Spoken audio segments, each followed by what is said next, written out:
Jaya Gopi Janavallabha Girivaradhari.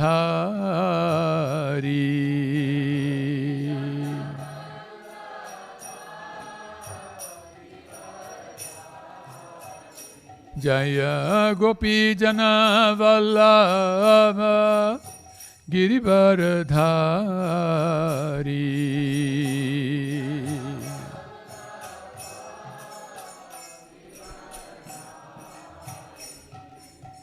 Jashodanandana Braja Janaranjana.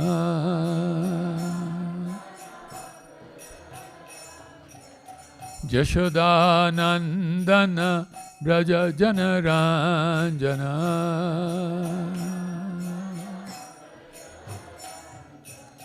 Yamunatira Chari. Yamunatira Vanachari.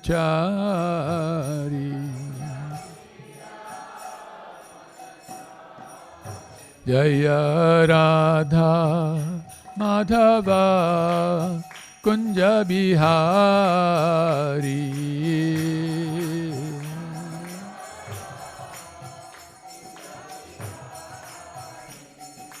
Gopi Jana Vallabha Girivaradhari.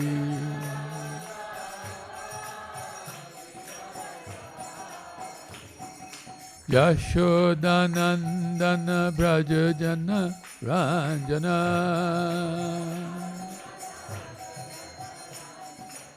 Yashodanandana Braja Jana Ranjana.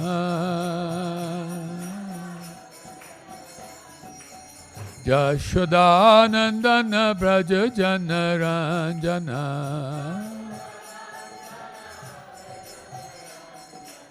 Yashodanandana Braja Jana Ranjana.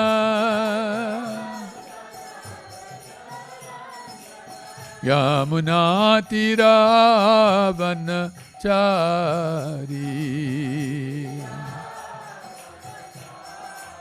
Yamunatira Vanachari.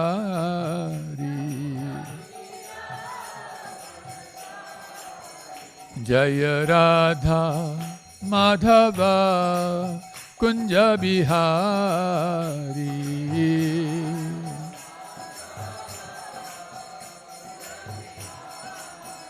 Jaya Radha Madhava Kunja Bihari.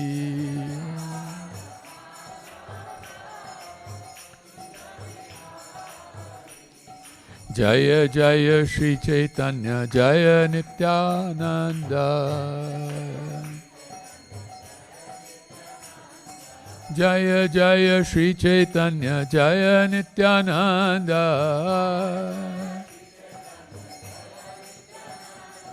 Jaya Jaya Shri Chaitanya Jaya Nityananda.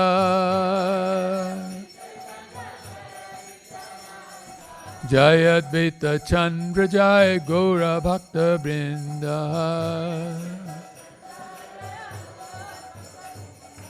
Jaya Advaita Chandra Jaya Gaura Bhakta Vrinda.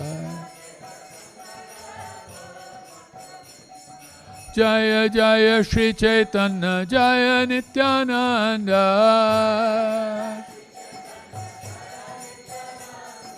Jaya Jaya Shri Chaitanya Jaya Nityananda. Jaya Advaita Chandra Jaya Gaura Bhakta Vrinda. Jaya Advaita Chandra Jaya Gaura Bhakta Vrinda. Jaya Advaita Chandra Jaya Gaura Bhakta Vrinda.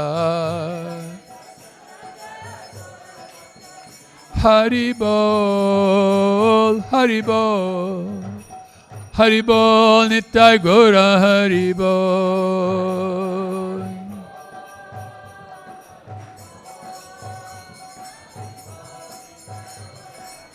Nitai Gauranga Haribol,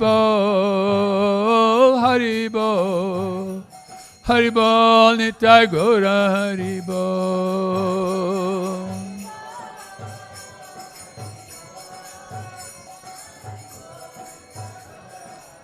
Jaya Jaya Prabhupada, Prabhupada, Prabhupada, Jaya Jaya Prabhupada.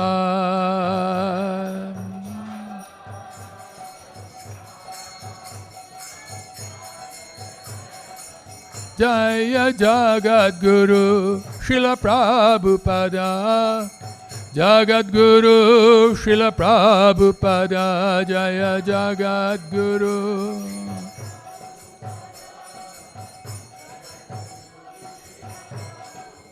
Jaya Vaishnava Thakur Srila Prabhupada, Vaishnav Thakur Srila Prabhupada, Jaya Vaishnava.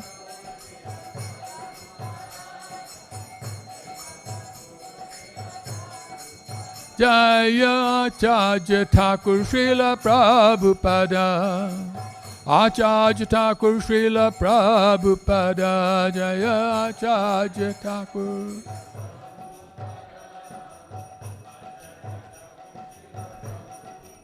Jaya Patita Pavan Srila Prabhupada, Patit Pavan Srila Prabhupada, Jaya Patita Pavan.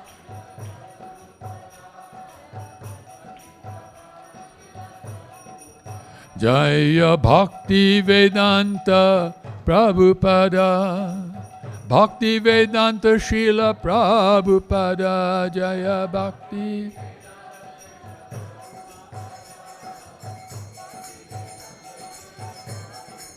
Prabhupada, Prabhupada, Prabhupada, Jaya Jaya Prabhupada.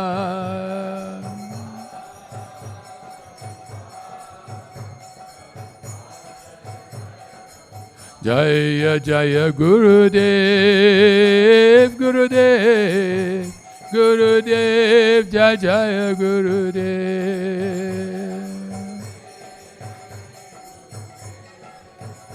Gurudev. Jaya Patita Pavan Srila Gurudeva, Patit Pavan Srila Gurudeva.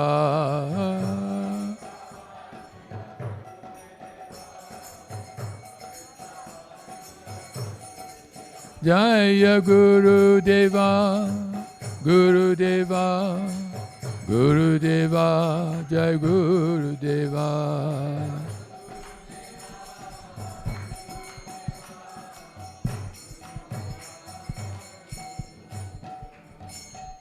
Nitai Gaur Premanande Hari Hari Bom. Jai Om Vishnupad Paramansa Privrajagacharya Astotarastu Srimad, His Divine Grace Srila Bhaya Charanar Vindam Bhaktivedanta Swami Maharaj Srila Prabhupada Ki Jai Grantaraj Srimad Bhagavatam Mahapurana Ki Jai Shri Shri Shri Chaitanya Charitamrita Ki Jai Srimad Bhagavad Gita Yatharupa Ki Jai Shri Shri Radha Kalachanji Ki Jai Shri Gaura Bhakta Brinda Ki Jai Nitai Gaur Premanande Hari Hari Bol. All glories to the assembled devotees, Hare Krishna. All glories to the assembled devotees, Hare Krishna. All glories to the assembled devotees, Hare Krishna. All glories to Shri Shri Guru and Gauranga. All glories to you, Srila Prabhupada. Hare Krishna. So welcome to today's celebration of Sri Krishna Janmastami, the happiest day of our life, because the original Supreme Personality of Godhead, Lord Shri Krishna, who has so much going on in the spiritual world, and you can just see from our paintings how busy he is, how much in love he is with his devotees, with all of the wonderful residents in Vrindavan. And yet he takes the time to come to an insignificant planet like planet Earth. It's a very small planet, actually. It's described that our universe is the smallest of all the universes.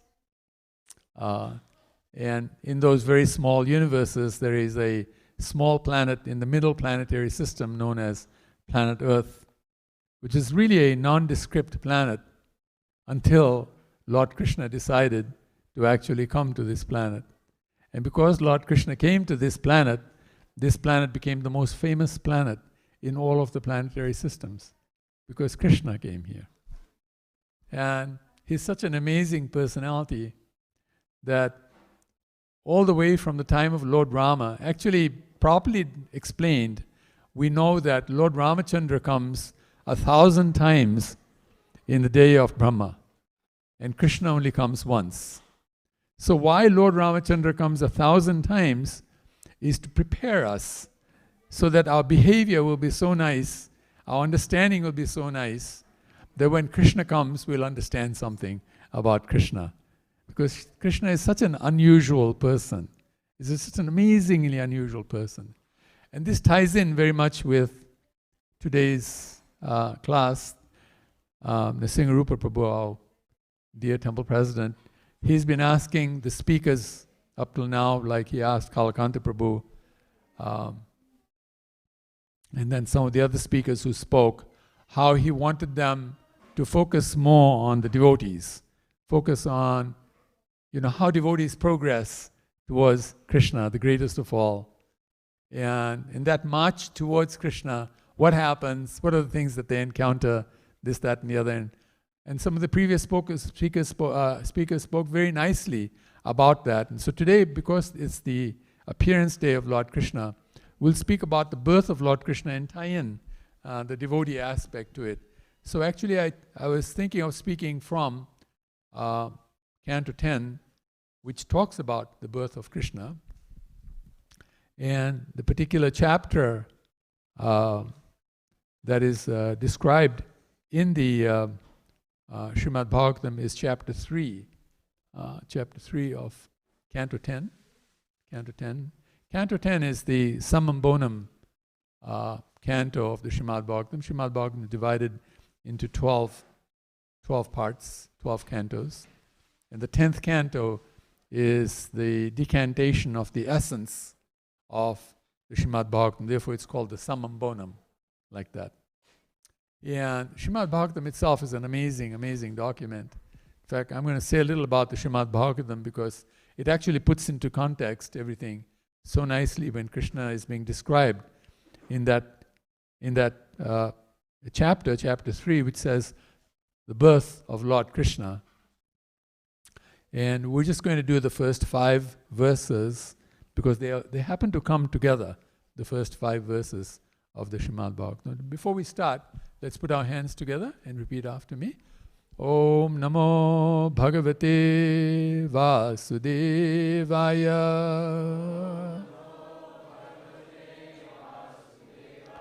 Om Namo Bhagavate Vasudevaya.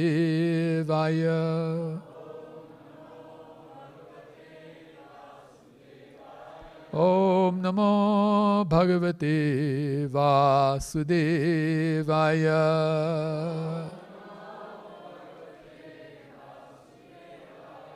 Om Jnanatimirandhasya Jnananjana Shalakaya Chakshurunmilitam Yena Tasmai Shri Gurave Namaha Sri Chaitanya Manobhishtam Stapitam Yena Bhutale Swam Rupa Kadamahyam Dadati Swapadantikam Vanchakalpa Trubhyascha Kripa Sindhubhya Evacha Patitanam Pavanebhya Vaishnavebhya Namo Namaha Nama Om Vishnu Padaya Krishna Presthaya Bhutale Srimate Bhakti Vedanta Swami Niti Namine Namaste Saraswati Deve Gauravani Pracharine Nirvishesha Shunyavadi Paschata Deshatarine Jaya Sri Krishna Chaitanya Prabhu Nityananda Shri Advaita Gadadhara Shivas Adigora Bhakta Brinda Hare Krishna Krishna Krishna Hare Hare Hare Rama, Hare Rama, Rama Rama, Hare Hare, Hare Krishna, Krishna Krishna, Hare Hare, Hare Rama, Rama Rama, Hare Hare, Hare Krishna, Krishna Krishna, Hare Hare, Hare Rama, Rama Rama, Hare Hare. Jai Grantaraj Srimad Bhagavatam Mahapurana ki Jai. Jai the holy appearance day of the original Supreme Personality of Godhead, Lord Sri Krishna ki Jai. Shri Gaura Bhakta Vrinda ki Jai. Nitai Gaur Premanande Hari Hari Bo. So, Srila Prabhupada actually gave us an introduction to this chapter. It's rare that Prabhupada actually wrote the introduction himself. I mean, of course, there are many chapters in which he did that. But for the 10th canto, Srila Prabhupada actually departed while speaking from the 10th canto. And so he went up to the 13th chapter, and that's when he left his body. And this is the effect of the 10th canto. It's the effect of Krishna on people, that the desire becomes so strong to love Krishna, so strong to come to know Krishna, that one may actually feel like, I just don't want to stay here anymore. I mean, I just want to be with Krishna. I don't want to do anything else but be with Krishna. And this is the effect of the Samambonam canto of the Srimad Bhagavatam. And we're very fortunate that in this one chapter, Srila Prabhupada actually gives an amazing summary of this chapter. And I'm going to read the summary first. Or if you can just bring up the summary. And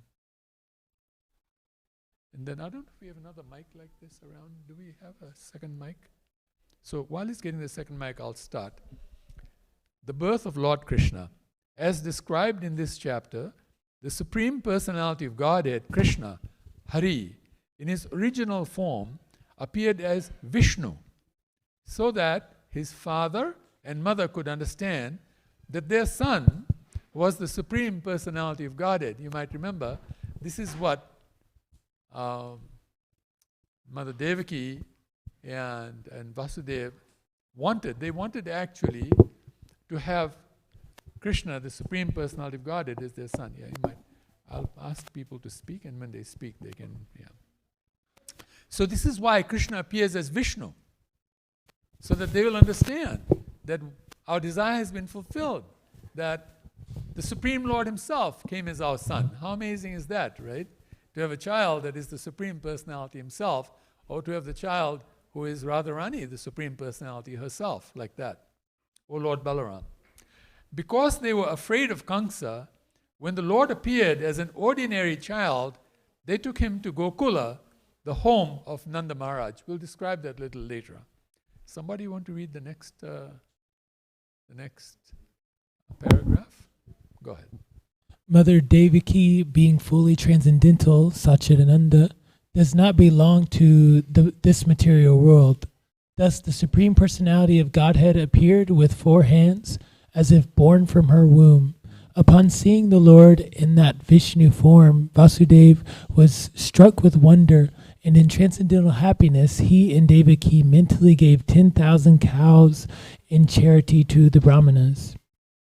Vasudeva then offered prayers to the Lord, addressing him as the Supreme Person, Parabrahman, the Super Soul, who is beyond duality and who is internally and externally all-pervading. The Lord, the cause of all causes, is beyond material existence. Although he is the creator of this material world, when he enters the world as Paramahatma, he is all-pervading. Anandatara Parmanu Chayantarashtam. Yet he is transcendently situated. For the creation, maintenance, and annihilation of this material world, the Lord appears as the Guna avatars, Brahma, Vishnu, and Maheshvara. Thus, Vasudeva offered prayers full of meaning to the Supreme Personality of Godhead. Devaki followed her husband by offering prayers and describing transcendental nature of the Lord. Fearing Kamsa and desiring that the Lord not be understood by atheistic and materialistic non-devotees, she prayed that the Lord would draw his transcendental four-arm form and appear like an ordinary child with two hands. One of the Madajis want to read the next one, please?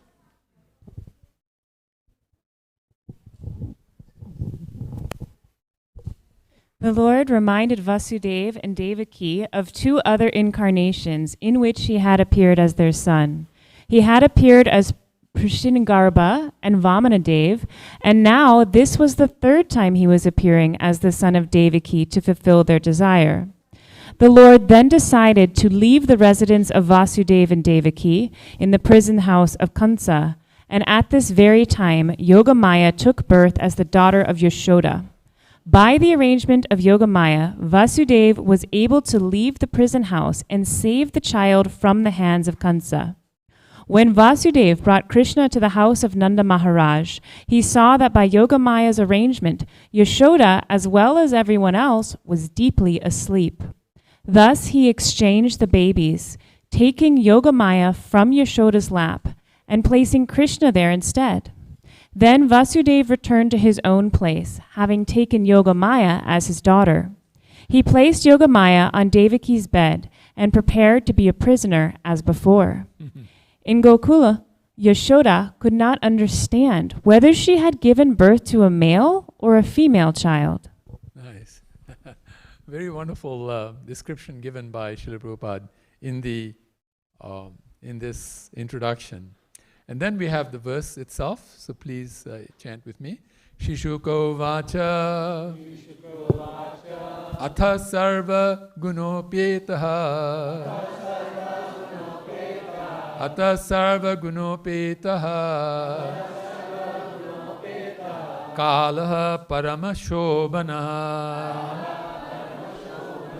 kala paramashobhanaha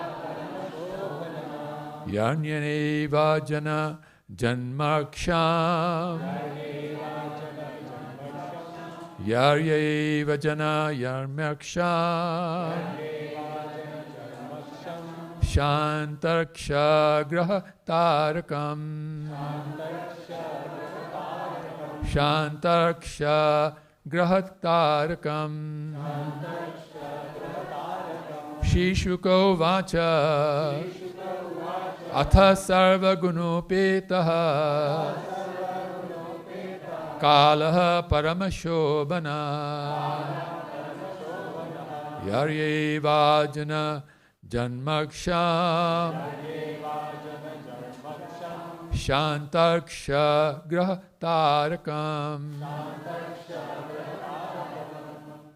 Please repeat.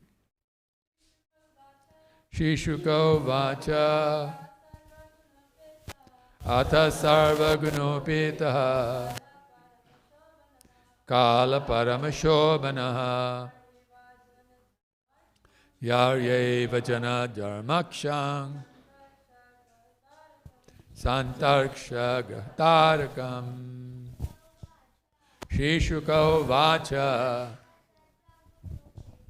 Atha sarva gunopetaha Kala paramashobhana Yarneva janmaksham Santarksha grahatarakam Shishuko vacha Atha sarva gunopetaha Kala paramashobhana Yaryeva janmaksham Shantarksha grahatarakam Shishuko vacha Ata sarva gunopetaha Kala paramashobhana Yarnyeva janmaksham Santarksha grahatarakam Shri Shuka Vacha Hara Sarva Gunopekasha Palakarma Shobhanaha Yaryaiva Maksham Tantarksha Grahatarakam Shri Shuka Vacha Katha Sarva Gunopetaha Prakadna Paksham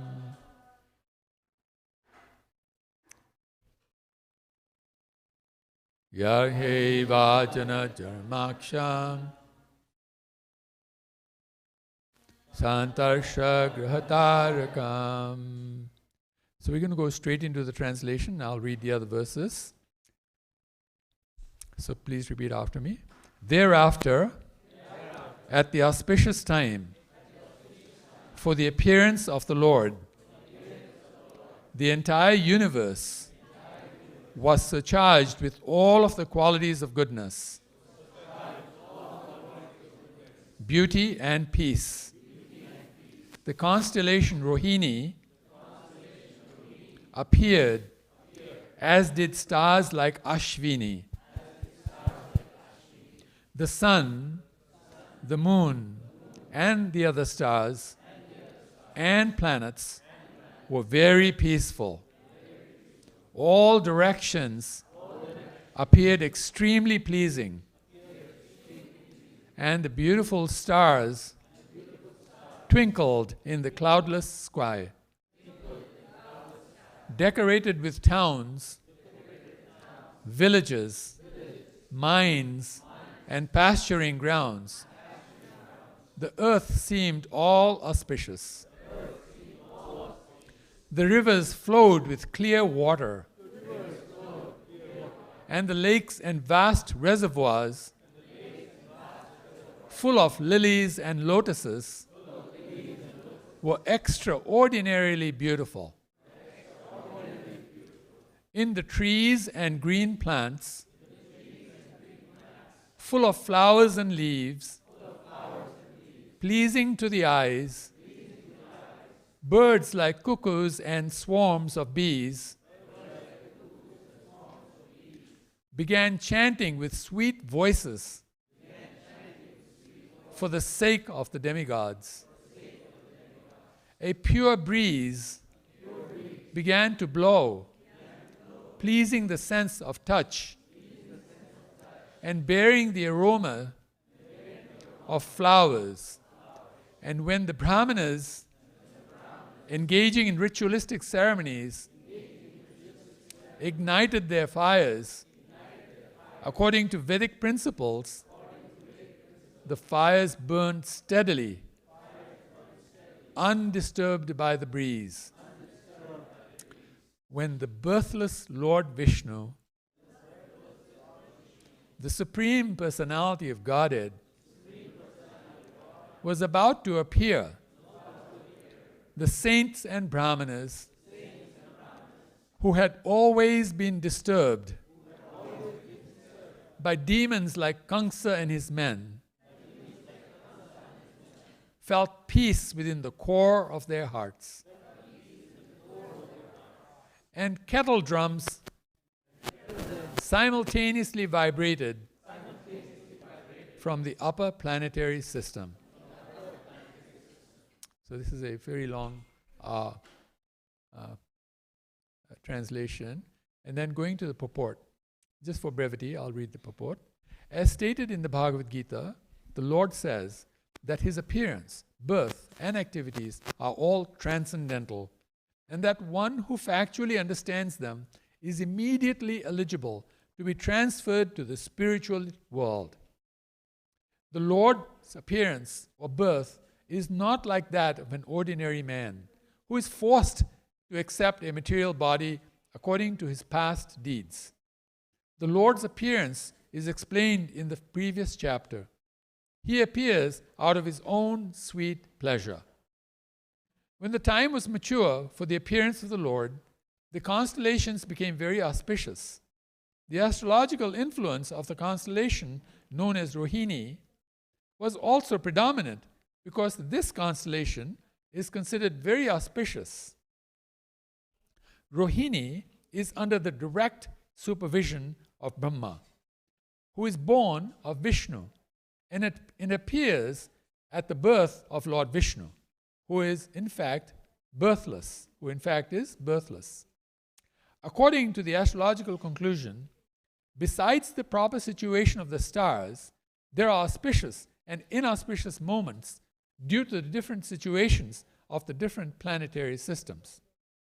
At the time of Krishna's birth, the planetary systems were automatically adjusted so that everything became auspicious. At that time, in all directions, east, west, south, north, everywhere, there was an atmosphere of peace and prosperity. Auspicious stars were visible.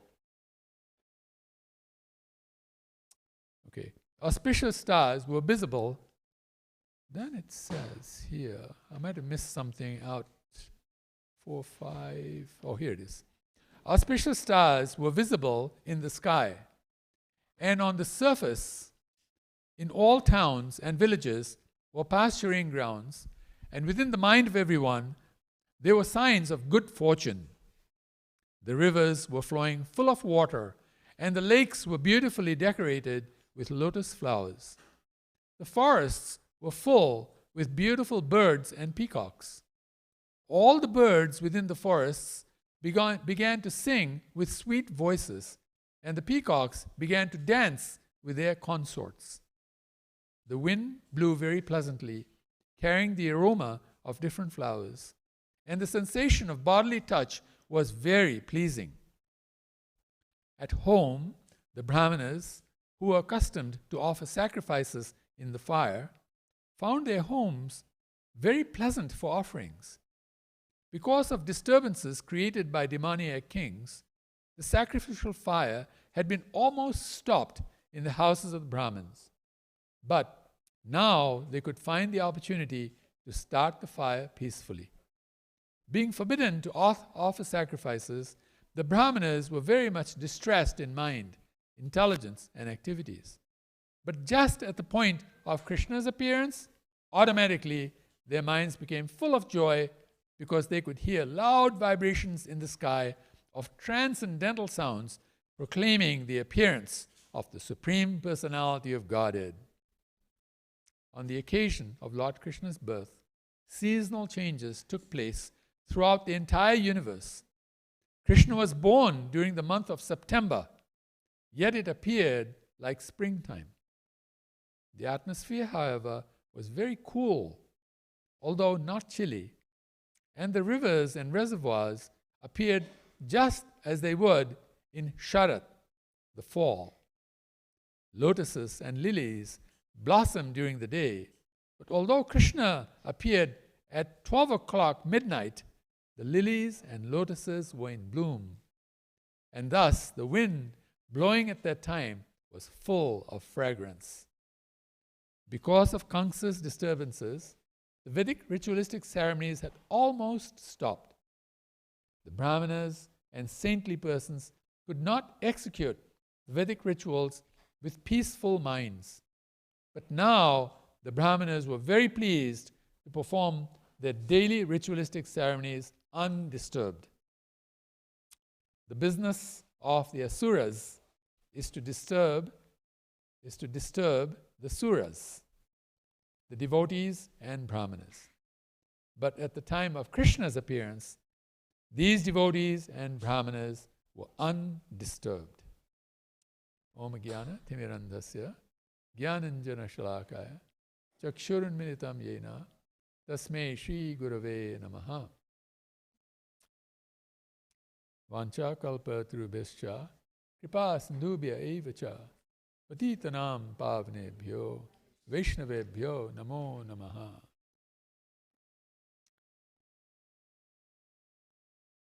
So, I'd been asked by Nrsimharupa Prabhu to speak about the birth of Lord Krishna with reference to, as devotees, as we make progress, what are things that we can expect, and how do we deal with situations when actually we feel disturbed, we feel like things are not working out so well? How do we move forward? So before I say that, I wanted to introduce the Srimad Bhagavatam in a manner so that we'll understand why every part of the Srimad Bhagavatam is very sweet and full of so much value that it is said that every syllable of the Srimad Bhagavatam pours forth a flood of nectar. Like a whole flood of devotional nectar comes out from every syllable of the Srimad Bhagavatam. So I'm going to speak from some of the prayers that Srila Sanatana Goswami, who we know, spoke about the Vedas, gave us an understanding of devotional service, gave us an understanding of spirituality, of religiosity, of mundane material life, etc., in a way that was all-encompassing. So he wrote a very nice set of stanzas, actually 5 stanzas, that he called Srimad Bhagavata Mahima Stotra. I'm only going to read the English translation so that we get the idea why the Srimad Bhagavatam actually gives real answers to no matter how difficult the problem might be that we might be facing, and or how great the opportunity we might have to take advantage of. So he says in the first verse, O nectar, he's referring to Srimad Bhagavatam, O nectar from the ocean of all scriptures, singular fruit of all the Vedas, rich mine of the precious gems of all conclusive truths, you are the only giver of light to all the worlds. Actually, acharyas sometimes describe you can burn all the books in creation, it won't make any difference. If you just keep the Srimad Bhagavatam, everything will be perfect. So we can see how he describes that in the first verse. In the second verse he says, O life air of all the Supreme Lord's devotees, O Master, Srimad Bhagavatam, you are the sun risen in the darkness of Kali. You are the exact image of Sri Krishna. Just as we are seeing Kalachandji in his exact image, so similarly the Bhagavatam is the exact image of Kalachandji. Third verse, he says, I bow down to you, who are supremely blissful to read. Your every syllable pours down a flood of prema. You can always be served by everyone. You are Sri Krishna himself. Then the fourth verse he says, my only friend, my constant companion, my spiritual master, my great wealth, my savior, my good fortune, my source of ecstasy, I bow down to you.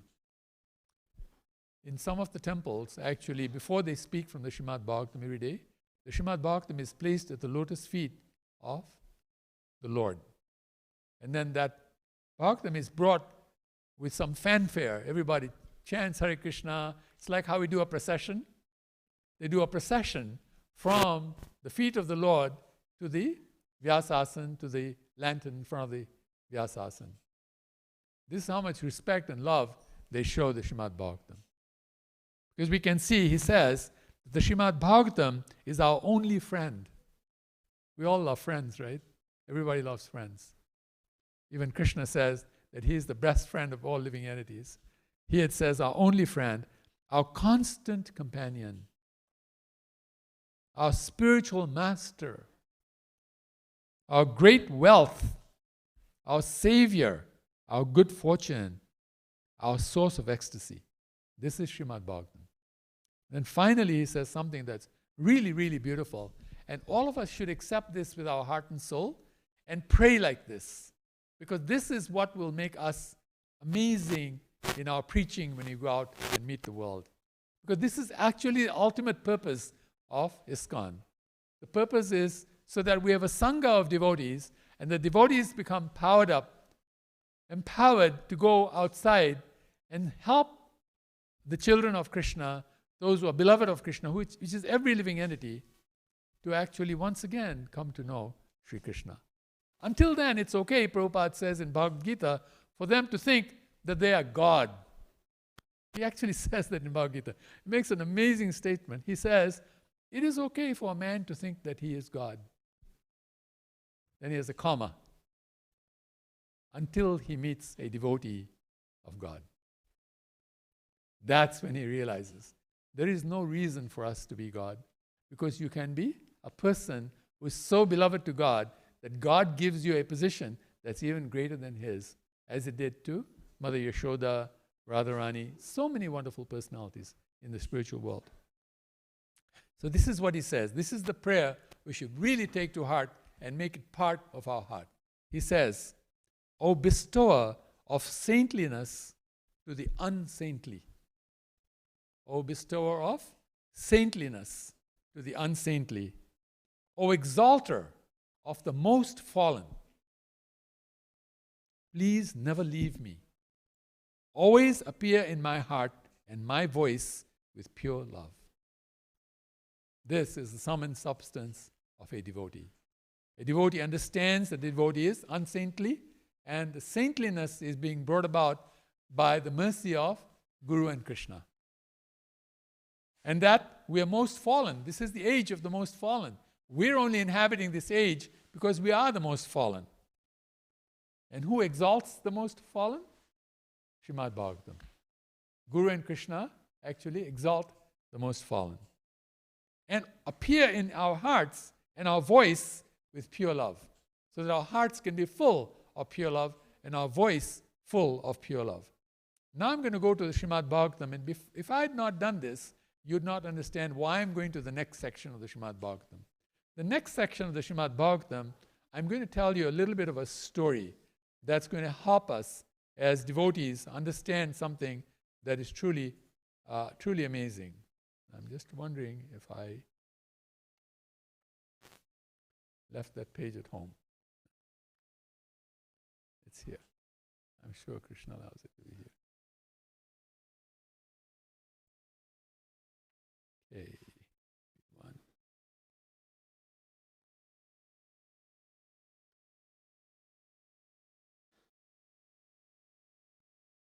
This is the story of Prithu Maharaj. As you know, in the story of Prithu Maharaj, I'm just going to go briefly over a little bit of the history because I want to come to a particular point. There was a great king, a great emperor, who was very Krishna conscious, and he decided that he just wanted to drop everything in his kingdom, go to the forest, and be fully Krishna conscious. He had a son whose name was Vena, and this boy was a real rascal. I mean, really, really tough character. And so the question became, who would be the king after the retirement of this great emperor? And so the Brahmanas decided that because he was the son of the king, that he should become the king. So they installed him as the king. So he wreaked havoc when he became the king. He wreaked such havoc that people did not have food to eat. They were going hungry. They became emaciated. So emaciated, if you think I'm skinny, this is nothing. I mean, really skinny. Everybody became really skinny. There was no nice, plump person, looking like Nanda Braj Prabhu. Nobody. Not one person. Everybody became really emaciated, really, miserable, amazingly miserable. The thieves were plundering everything. And so the Brahmanas realized that this is not good at all. So what the Brahmanas did was, they decided that they should kill King Vena. This is the power of the Brahmanas. The Brahmanas can actually even bring to life a person and can kill a person. This is real Brahmanas. Obviously, these Brahmanas are not inhabiting Kali Yuga. We're not that great. But in this age, it is the devotees of Lord Gauranga who are considered very great as well. And sometimes devotees do amazing things. So, as Srila Prabhupada did, amazing, amazing things. I mean, like when Tulsi Puja is going on, he would offer the water to Tulsi from the conch, because water in a conch is considered very pure. And he would throw the water to the Tulsi plant. The water would go and circumambulate the Tulsi plant and then drop on the Tulsi plant. I mean, that's amazing, isn't it? The water would circumambulate the Tulsi plant and drop on it. Amazing, amazing things like it. Prabhupada did just things you just can't even imagine. Really amazing, amazing things. So what happened was, they decided after they killed him, they had to bring in the next king in. So what they decided to do was churn parts of his body. And the first part of the body that he churned brought out a demon, a really nasty demon, Because this often happens in life, that when we do things, the things don't always go right at the beginning. The beginning things really go wrong a little. And then things start coming right. So this was the first person who came, and that person stood aside. Then they churned the body again, and two other great personalities came, King Prithu and his consort. These two came. And they were actually expansions of Vishnu themselves. They were what we call Shaktivesh avatars. They were empowered incarnations. And so King Prithu, he wanted to again bring back life into the inhabitants of his kingdom in a way that they would be happy. This is the king's purpose. The king must do that. And if the king does that, then what will happen in the next life, the king will get 1/6 of all of the pious credit of his whole kingdom, like that. And if he doesn't do that, then his next life, he gets all of the impious miseries of all the people in his kingdom, like that. So it's a very difficult position to be in. So when he came back and he noticed that Mother Earth was not cooperating as he wanted her to cooperate. So he decided to kill her. King Prithu was a really powerful king. He was like an all or nothing guy. You either fall in line and do the right thing, or I will punish you. And sometimes the punishment will be very bad. So he took his bow out to actually kill Mother Earth. Mother Earth decided, better turn into a cow. If I turn into a cow, the king won't kill me because you're not supposed to kill cows, right? So Mother Earth becomes the cow. But King Prithu is very determined. The cow can see. He's not giving up. He's actually going to kill me even though I'm a cow. She started running away. And he chased after her, right? And after a while, she realized, this is not working. He's actually going to kill me. It's not going to work. So she stops and starts offering prayers to him and explaining why she was not producing the crops, and the food, the grains, etc., so that people can live nicely. She started explaining that. And she said, if the people of the world were pious, she said, I have seeds in my womb that I can produce as much crop as is necessary in one room that can supply the whole planet. Think about this. This is Mother Earth speaking, as a cow. She says that in her womb, she has the seeds of all food that if she decided that food will sprout and come out, then in a room like this, she could produce enough food grains to supply the whole planet. Can you imagine that? I mean, how much crop would come out in this size room like that? So she's explaining like this. And so as she's explaining, Prithu Maharaj is becoming calmer and calmer and calmer. His anger is subsiding. Finally, it subsides to the extent that he is completely satisfied. But then he decides, now I need to milk you, she says.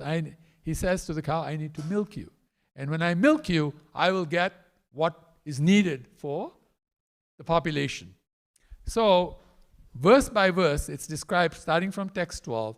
It says, after hearing the auspicious and pleasing words of planet Earth, the king accepted them.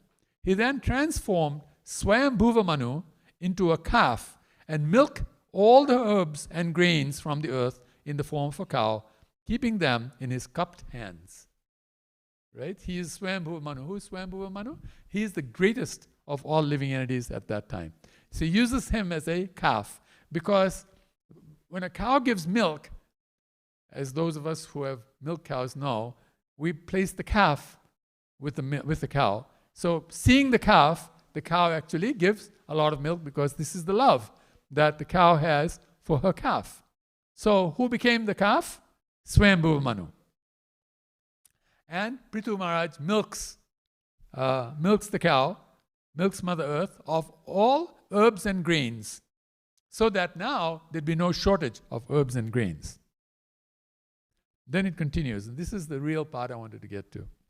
Others who were as intelligent as King Prithu also took the essence out of planet Earth. Indeed, everyone took this opportunity to follow in the footsteps of King Prithu and got whatever he desired from planet Earth. Next text. All the great sages transformed Brihaspati into a calf. Because the sages, their leader is Brihaspati. So they transformed Brihaspati into a calf and making the senses into a pot. The senses into a pot. They milk all kinds of Vedic knowledge to purify words, mind, and hearing. But that's their interest, right? That's the interest of the sages. So they milk that from Mother Earth. Into the pot. What was the pot? The pot was their senses. That became the pot. Then came the demigods. The demigods never want to miss out on anything. They're always looking for benefits and pleasure. Like that. All the demigods made Indra, the king of heaven, into a calf. And from earth, they milked the beverage soma, which is nectar. We call it soma rasa, right? Thus, they became very powerful in mental speculation and bodily and sensual strength. Then it describes the sons of Diti and the demons. Diti is the mother of the demons. The sons of Diti and the demons transformed Prahlad Maharaj, who was born in an Asura family, into a calf. And they extracted various kinds of liquor and beer, which they put into a pot made of iron. So now you can see what the demons love, right? That's their favorite food. For them, that's their great nourishment. Then came the inhabitants of Gandharva Loka and Apsara Loka. They made Vishvavasu into a calf, and they drew the milk into a lotus flower pot. The milk took the shape of sweet musical art and beauty. That's what the Gandharva Lokas wanted. Gandharva Lokas and Apsara Lokas. Then the next group came.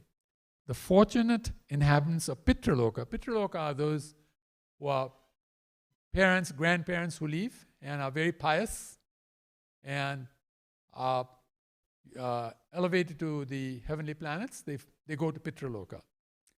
So then the fortunate inhabitants of Pitraloka who preside over funeral ceremonies made Aryama into a calf. With great faith, they milked kavya, food offers to the ancestors, into an unbaked earthen pot.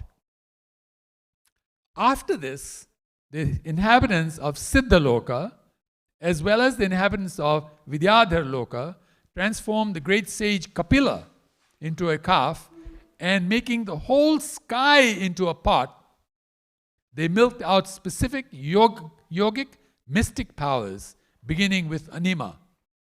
Indeed, the inhabitants of Vidyadhara Loka acquired the art of flying in the sky. This is all coming from Mother Earth. Okay?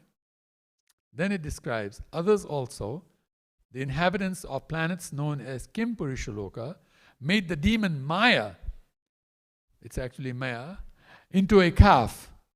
And they milked out mystic powers by which one can disappear immediately from another's vision and appear again in a different form. Then the yakshas, rakshasas, ghosts, and witches who are habituated to eating flesh, transformed Lord Shiva's incarnation, Rudra, Bhutanatha, into a calf, and milked out beverages made of blood and put them into a pot made of skulls. This is Mother Earth delivering all of this, okay? Then it describes, thereafter, cobras and snakes without hoods, large snakes, scorpions, and many other poisonous animals took poison out of planet Earth as their milk and kept this poison in snake holes. They made a calf out of takshaka. The four-legged animals, like the cows, made a calf out of the bull who carries Lord Shiva, and made a milking pot out of the forest. Thus they got fresh green grasses to eat. Ferocious animals like tigers transformed a lion into a calf, and thus they were able to get flesh for milk. The birds made a calf out of Garuda and took milk from the earth in the form of moving insects and non-moving plants and grasses. The trees made a calf out of the banyan tree, and thus they derived milk in the form of many delicious juices. The mountains transformed the Himalayas into a calf, and they milked a variety of minerals into a pot made of peaks of hills.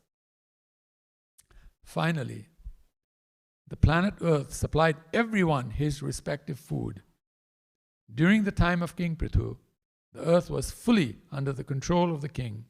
Thus, all the inhabitants of the earth could get their food supply by creating various types of calves and putting their particular types of milk into various pots. So we can see from this how Krishna is taking care of everybody, right?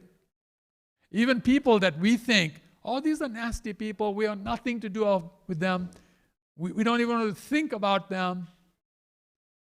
For Krishna, they're all children of Krishna. Jivera Swarupa hoy, Nitera Krishna Das. Krishna says, Aham Bija Pradapitaha.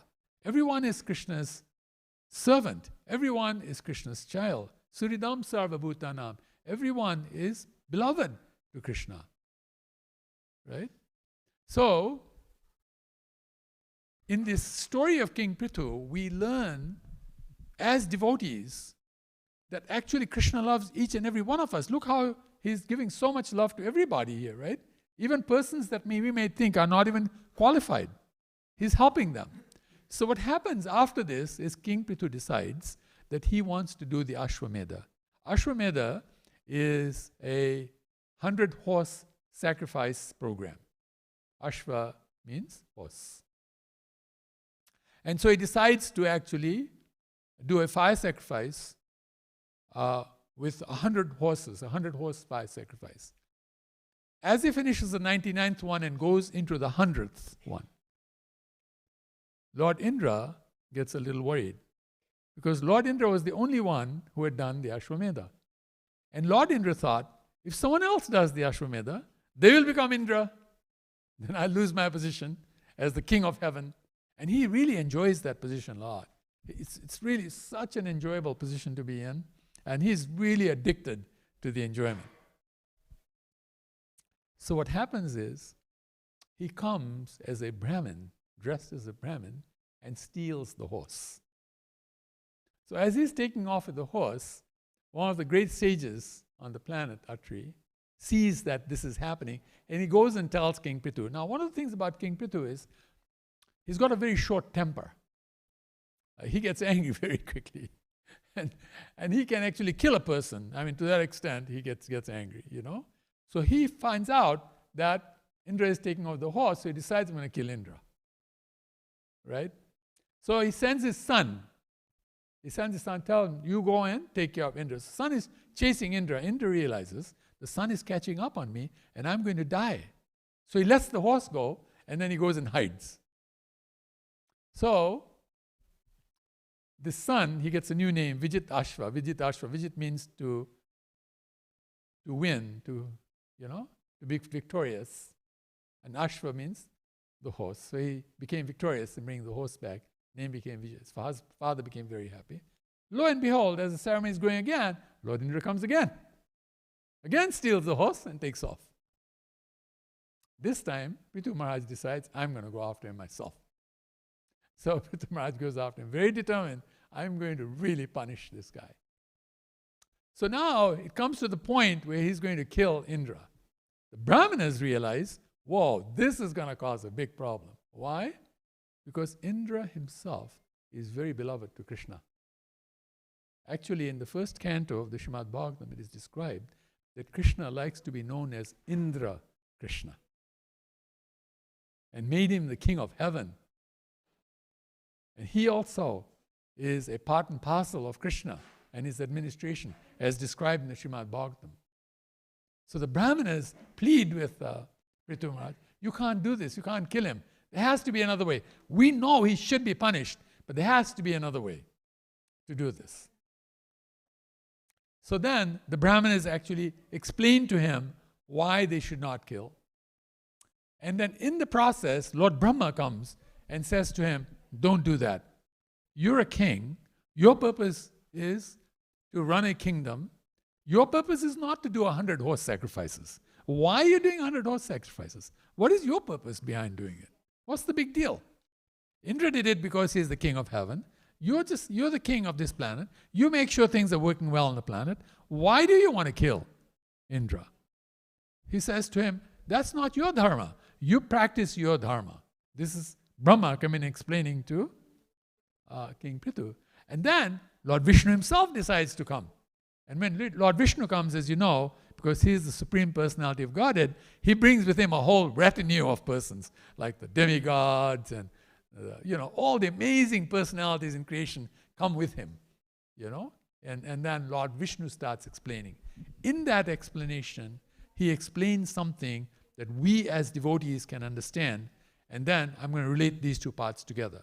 What he explains is, he says, when you are given an instruction, you were given the instruction to become the king of the planet. That is your duty. When you are given an instruction, you should be so absorbed in the instruction that you cannot see the problems that are going on around you.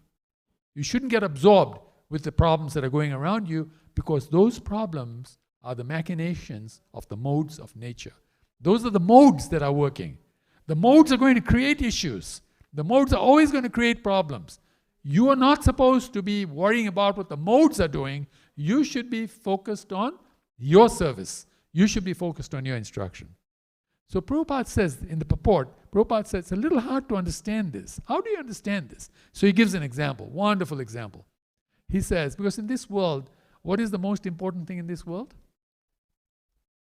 Money, right? Money is the honey in this world. Even in America, they say the American dream is to become rich and famous, right? And even in India, they say sometimes to people, they tell their children, if you don't have money, everything else is useless. Your health is useless, everything is useless. If you don't have money, you have no value, like that. So basically, Prabhupada gives the business example. He says, imagine that there is a great magnate. Magnate means a very wealthy person, extremely wealthy person. He's riding in his car. What do you think he's thinking as he's riding, and his driver is driving the car?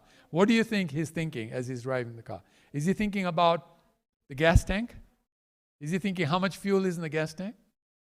Is he thinking, why is there so much traffic on the road? Is he thinking, wow, we just hit a pothole here? Do you think he's thinking like that? No, what do you think he's thinking? He's thinking about business, right? Oh, I'm going to be making this contract. I'll be doing this business. I'll earn so much more money, and then I'll be able to do this. I'll be able to do that. My wife will be happy. My children will be happy. I'll be, the leader of a great, heritage. My children's children will know me as the great grandfather who brought about so much wealth. So this is what he's thinking, right?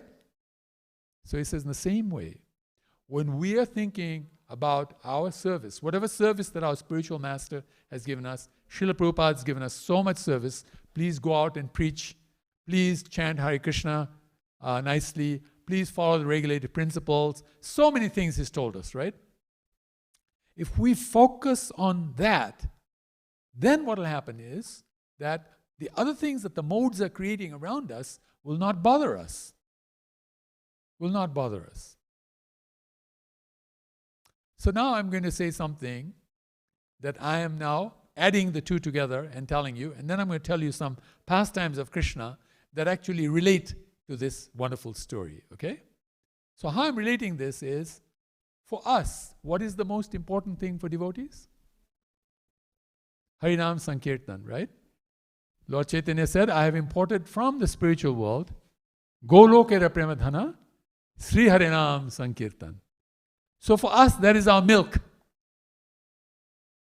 Get the idea? That's our milk. That's what sustains us. That's what nourishes us. If we have Golokera Premadhana Sri Harinam Sankirtan, we'll be fully satisfied. We'll be always fully satisfied. And then, who is the cow? In our case, our cow is actually Gauranga Mahaprabhu himself. He is the cow. He is Radha Krishna Nahi Anya. He is Vidyavadhu Maharani Harinam Prabhu Nahi Anya. This is the consort. He is Nityananda Prana Nahi Anya.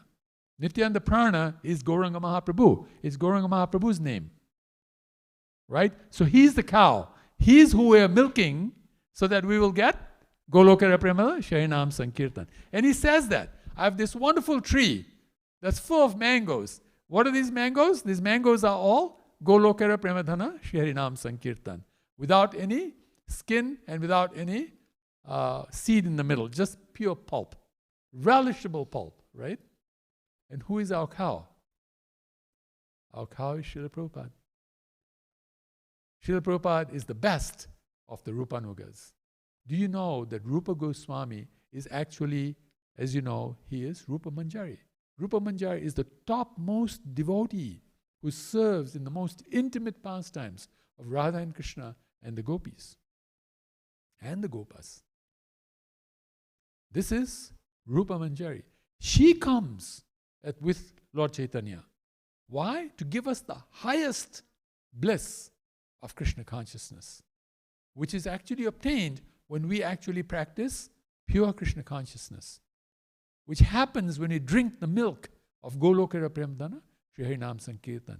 And Srila Prabhupada is the best of the Rupanugas, right? He brought this science to the West, made it palatable, made it understandable to even the most fallen persons like myself and others who actually had no understanding of what the meaning of life was. We were happily, merrily doing sinful things, nice road to hell, nice road to hell. We were on the bus singing Kumbaya, we're going to hell, we're going to have a great time in hell, and let's create hell here. That was us. And Srila Prabhupada comes and says, in front of the bus, says, stop. All of you get off the bus. This bus heading the wrong direction. I want you to get on the right bus. This bus will take you to where you really want to go and where there's the real kumbaya happening. Real Kaivalya happening. Right? And then what is our pot? What is our pot? Our pot is our service. This is the pot in which we hold Golokera Premadhana. In this pot we hold Golokera Premadhana. What happens when we do this? What happens is, two things happen. One is, we solve the greatest problems of the world. What are the greatest problems of the world? Birth, death, old age, disease, right? And then three others. Adi Bhautik, Adi Atmik, and Adi Devik miseries, right? These are the greatest problems of this world. These are the problems, if you solve, you really solve the problem. Otherwise, you just come back again and stay within the equation. And keep just like a dog chasing its tail, keep going round and round and round in circles, right? We've lived billions of lives doing this, chasing our tail. And we're still chasing our tail. And now, Prabhupada comes, stop, do this, get right, go back home, back to Godhead, right? Okay, so that's the one thing. The second thing is, it gives us the best of outcomes, benefits, and emotional fulfillment. Everybody in this world is looking for some outcome. They're looking for some benefits. They're looking for some emotional fulfillment. And the best of all outcomes, benefits, and emotional fulfillment is Krishna Prema, Gauranga Prema. So simultaneously it does two things. It solves most difficult problems and all problems of the world, and simultaneously gives you the best of the best of the best.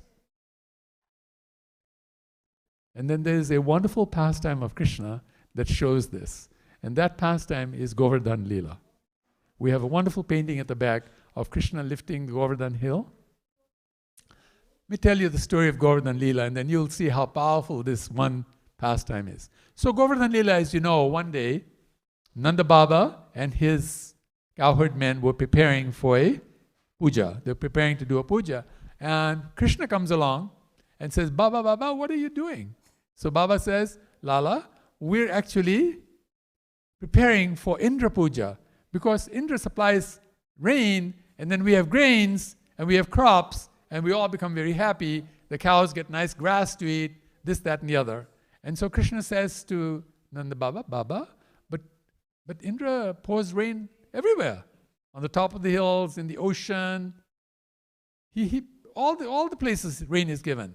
He says, that's not who we should be worshipping. We actually should worship Brahmanas, because Brahmanas are the right people to worship. And the best of the Brahmanas is none other than Giriraj, Govardhan. Because he supplies wonderful water, wonderful grass that our cows love. You ask the cows, they'll say that the grass on Govardhan Hill is the best of all grass. When we go there and the water we drink is the most nectarian of all water. By the way, there's scientifically an understanding that in Govardhan, there are certain types of diamonds and other gems that are in the hill that actually touch the water that's flowing down. And that's why the water in Govardhan is the sweetest of all water, the best of all water. So Krishna says, myself, my brother, my friends, the cows, the calves, we're all going there and we're enjoying so much. It's just an amazing place. So we should worship Giriraj. So Nanda Baba, who loves Krishna very much, decides, okay, let's go. And then they make a big arrangement and they're worshipping Govardhan, they do arti, and they offer all types of foodstuffs. And by the way, nobody cooks better than Brajabasis.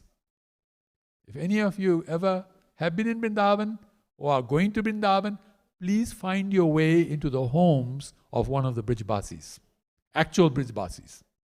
They love everybody. They're very happy to welcome people into their homes.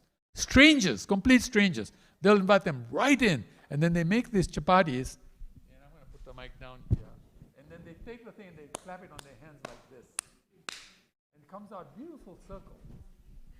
Amazing circle. And then they put that on the fire, and it becomes a nice, fulka. They call it fulka, which is like a chapati, right? And then the sabjis they make, you'd eat your fingers, because there's some sabji still hanging on your finger.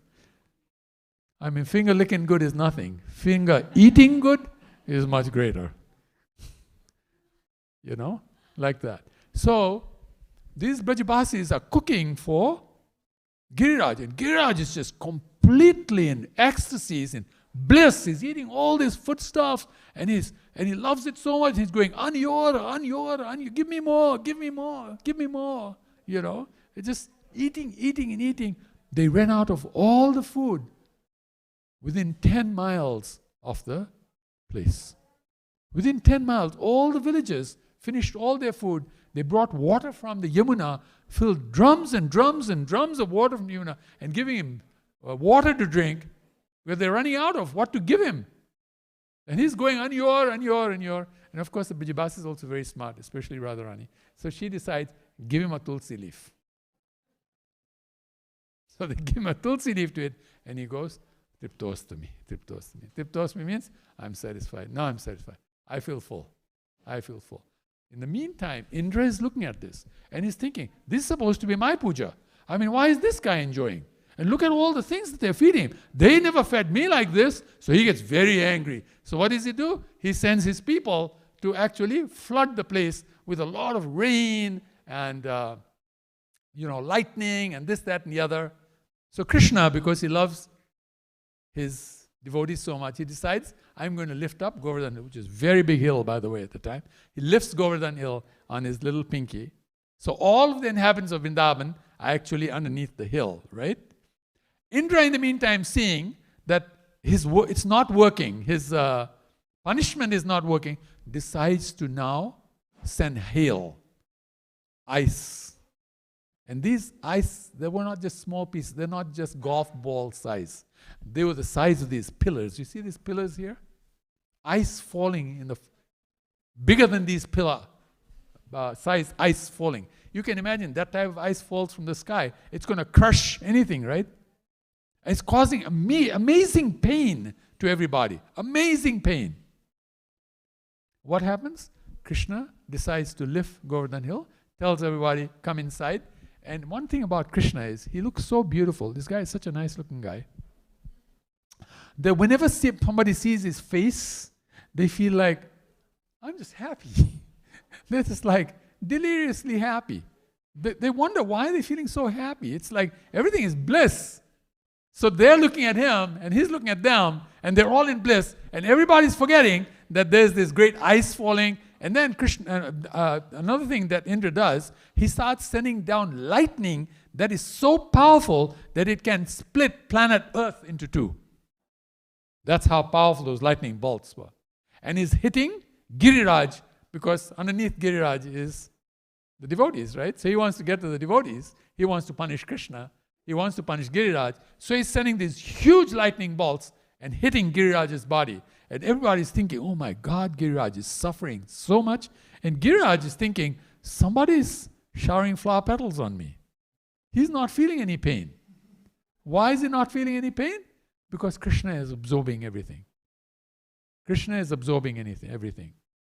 So, in this story, what do we see? We see that even though the residents were facing the greatest pain, were they feeling pain? No, they were feeling pleasure. Why were they feeling pleasure? Because they were always seeing Krishna. They're only seeing Krishna. And Krishna is taking care of everything, right? Krishna says that. Konteya tu pratijanihi name bhakta pranashyati. He says, I will take care of everything. You don't worry. You just do your duty. What is our duty? Our duty is our devotional service. This is our duty. And that duty is determined by the spiritual master, determined by the acharyas. In our case, Srila Prabhupada is the presiding spiritual master of the whole movement, ISKCON, like that. We stay focused on our instructions. No matter what happens around us, whether somebody insults you, they throw you out of the movement, whatever they do to you, nothing's going to happen. Why? Because you're focused on service. If you stay focused on service, you will see that is just Krishna playing games and the modes doing their bit. It's the mode's job to create problems. That's the job they were given. And by the way, the ones who create the most problem in this world are the females. Males are nothing compared to females when it comes to creating problems. Females know the art of how to inflict pain.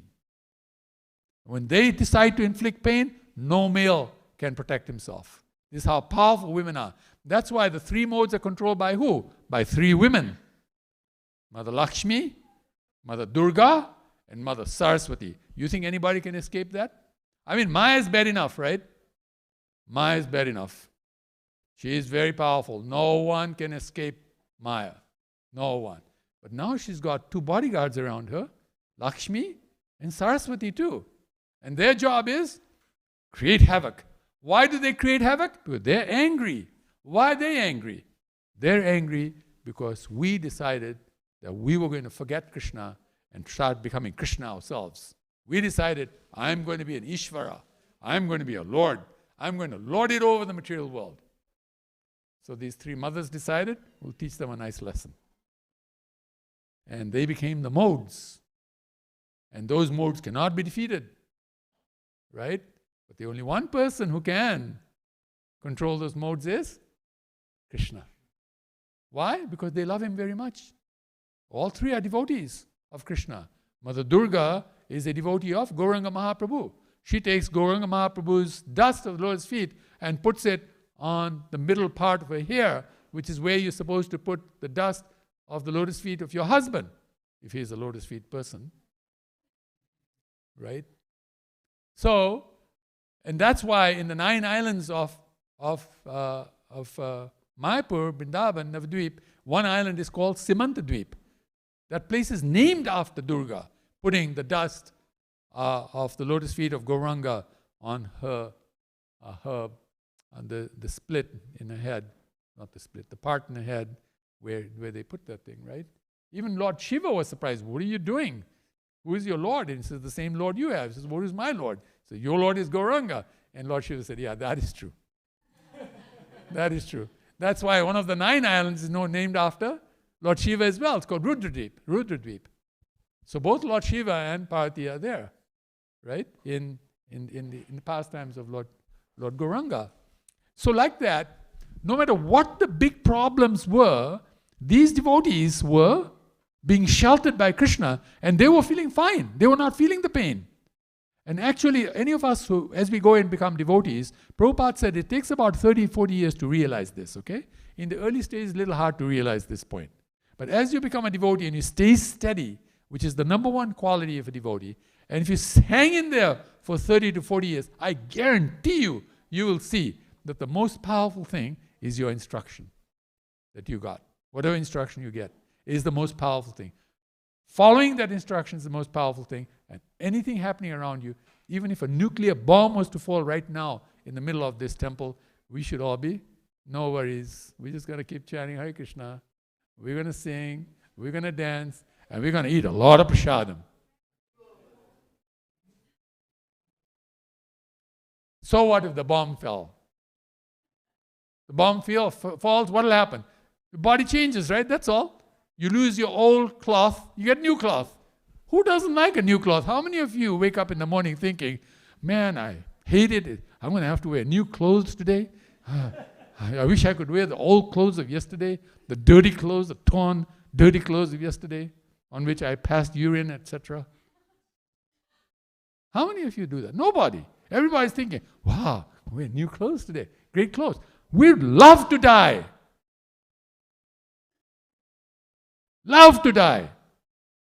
Then we get new cloth, better cloth, do greater things, more service, because that's our pleasure. This is our pleasure. So this is what the inhabitants are thinking. But Krishna is not thinking like that.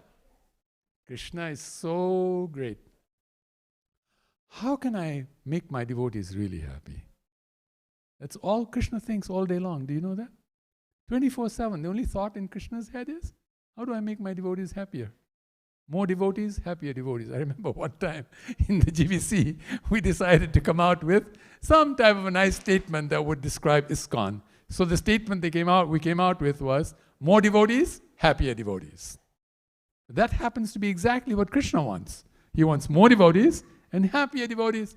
So what does he do? Lo and behold, while he's holding up that hill, he shows them the caves in Giriraj, in the mountain. He shows them. And these caves are very, very beautiful. You look at these pastimes, right? And you look at any one of these pastimes. This is like a pastime happening inside one of the caves of Giriraj.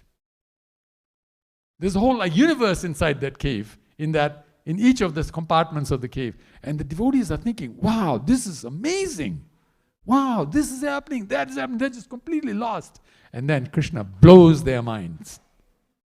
I mean, if that was not enough mind-blowing, Krishna blows their mind. What happens? He shows them 7 planetary systems below the mountain.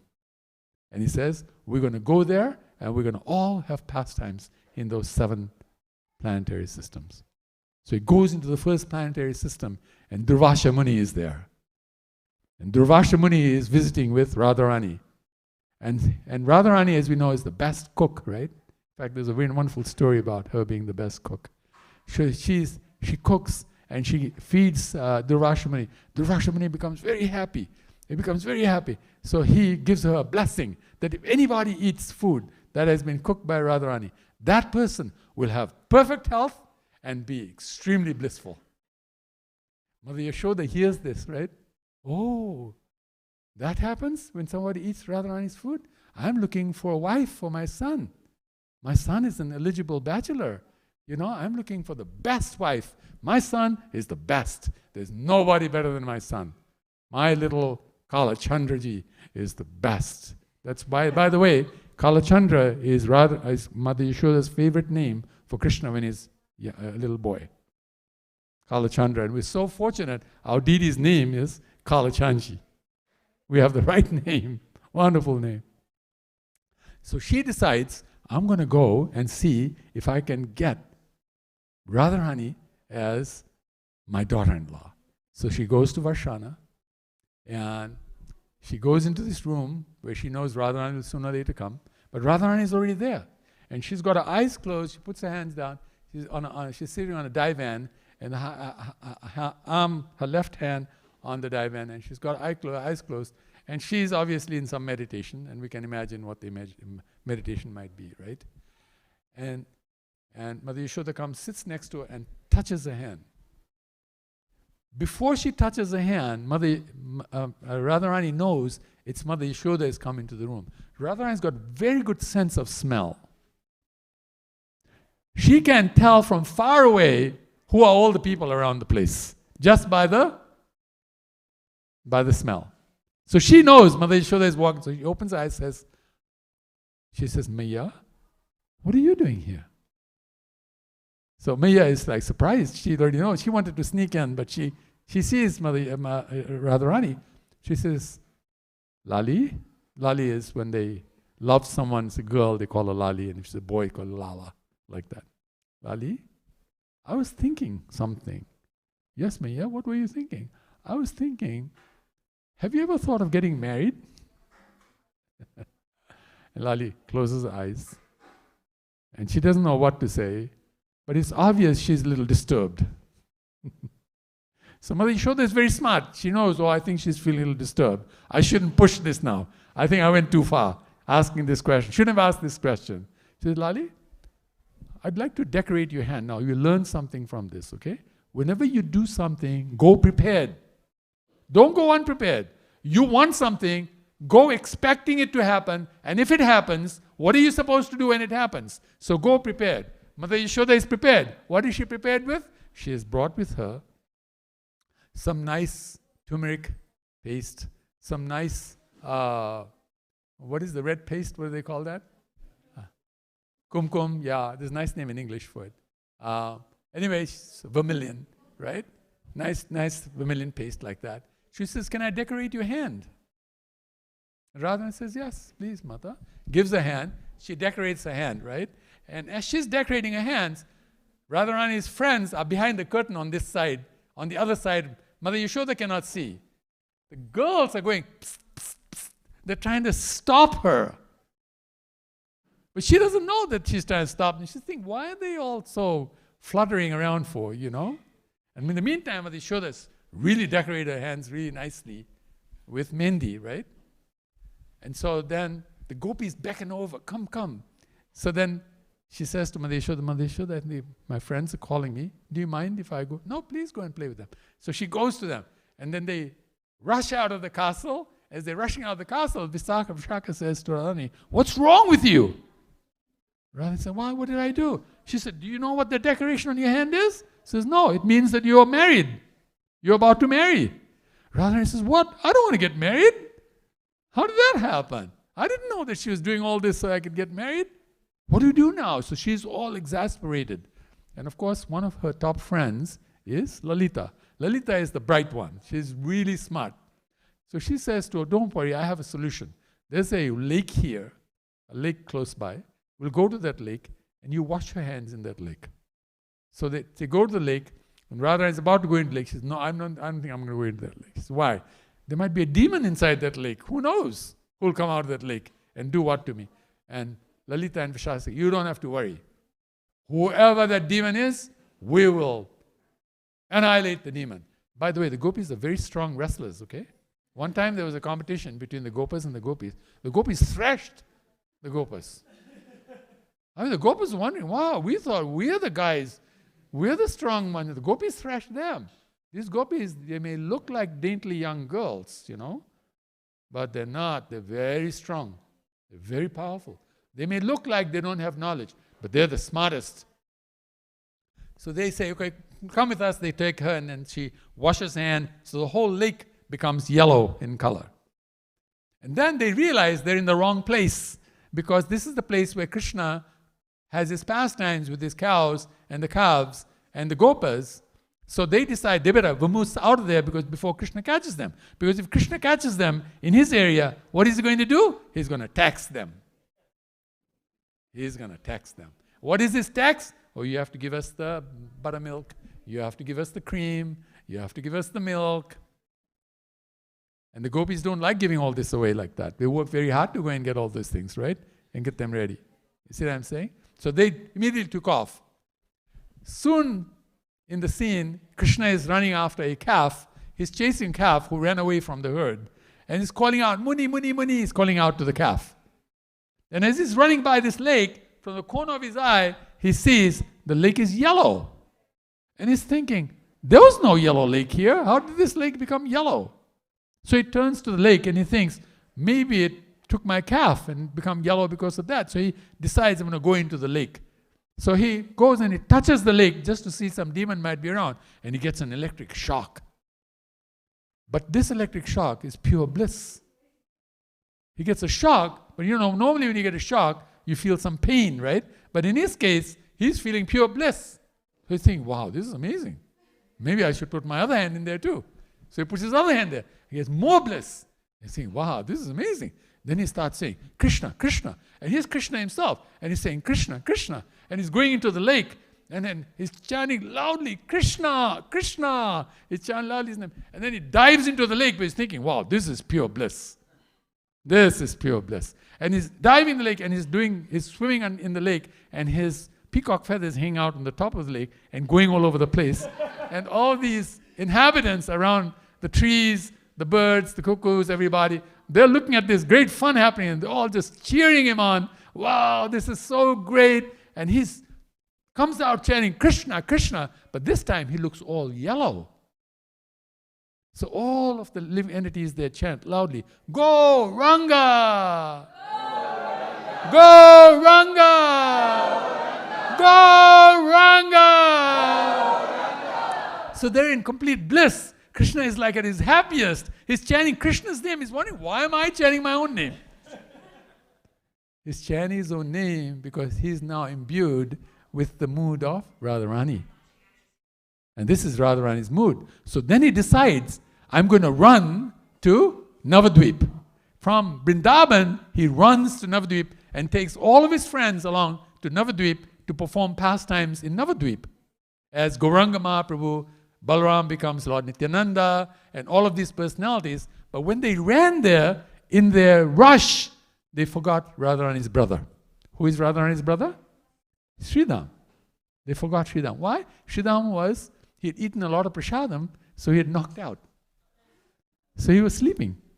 So everybody took off and they forgot, this guy is sleeping. They all took off. And when they reached Mayapur, then Lord Chaitanya says, where's Sridham? And they said, oh, he was sleeping underneath the tree. So he says to Nityananda, you go back and bring Sridham. So Nityananda comes back. He wakes him up. And he says to him, get up, Sridham. And he says, who are you? Because he doesn't look like Balaram, right? He looks like this beautiful, golden red colored personality who's so handsome and tall and everything like that. And he says, who are you? He thinks some demon came in this beautiful form. And he says, I'm Balaram. He says, you're not Balaram. Balaram looks nothing like you. He says, no, I am Balaram. So he says, well, show me yourself as Balaram. So Lord Nityananda turns himself back into the form of Balaram. And then he takes Sridham with him to Mayapur. And then they perform wonderful pastimes, different pastimes that we all know of Gauranga Prabhu. I'm going to shorten this a little because this class is going to go until next year if I don't stop. So then what happens is they're having this great time in Mayapur, and then they decide, we better go back home because, Mother Yashoda and all the people are waiting at home, right? We have to go back in the afternoon. So they come back, and as they're coming back, the clouds become happy. They start rumbling. When the clouds start rumbling, who do you think becomes very happy? The peacocks. The peacocks love the rumbling of the clouds. So the peacocks start dancing. The gopis here, the peacocks are dancing, amazing dance. So they want to go and see the dance, the peacocks dancing. So the peacocks are dancing, and the gopis see that, and then the gopis go and tell the gopas, oh, you think your Krishna can dance? These peacocks can dance much better. You should come and see the peacocks dancing. So the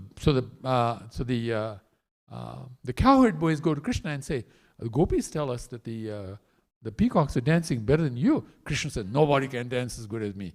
Krishna is very competitive, okay? Krishna never loses. He has to win. The guy can't accept a loss. He just can't take it. He has to win. That's why some of us are like that too. We can't lose, right? We have to win. So what happens is, Krishna goes to see the dance. And he sees, wow, these guys are really dancing. So now Krishna has to show the peacocks, I can dance better. So Krishna starts competing with the peacocks. And the peacocks are dancing, and Krishna is outdoing them. The peacocks are outdoing Krishna. Peacocks, and then Krishna outdoes peacocks. So this is going back and forth, right?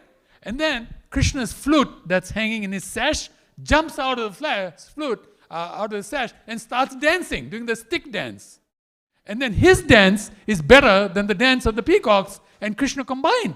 And the gopis are thinking, wow, we didn't know the flute can dance.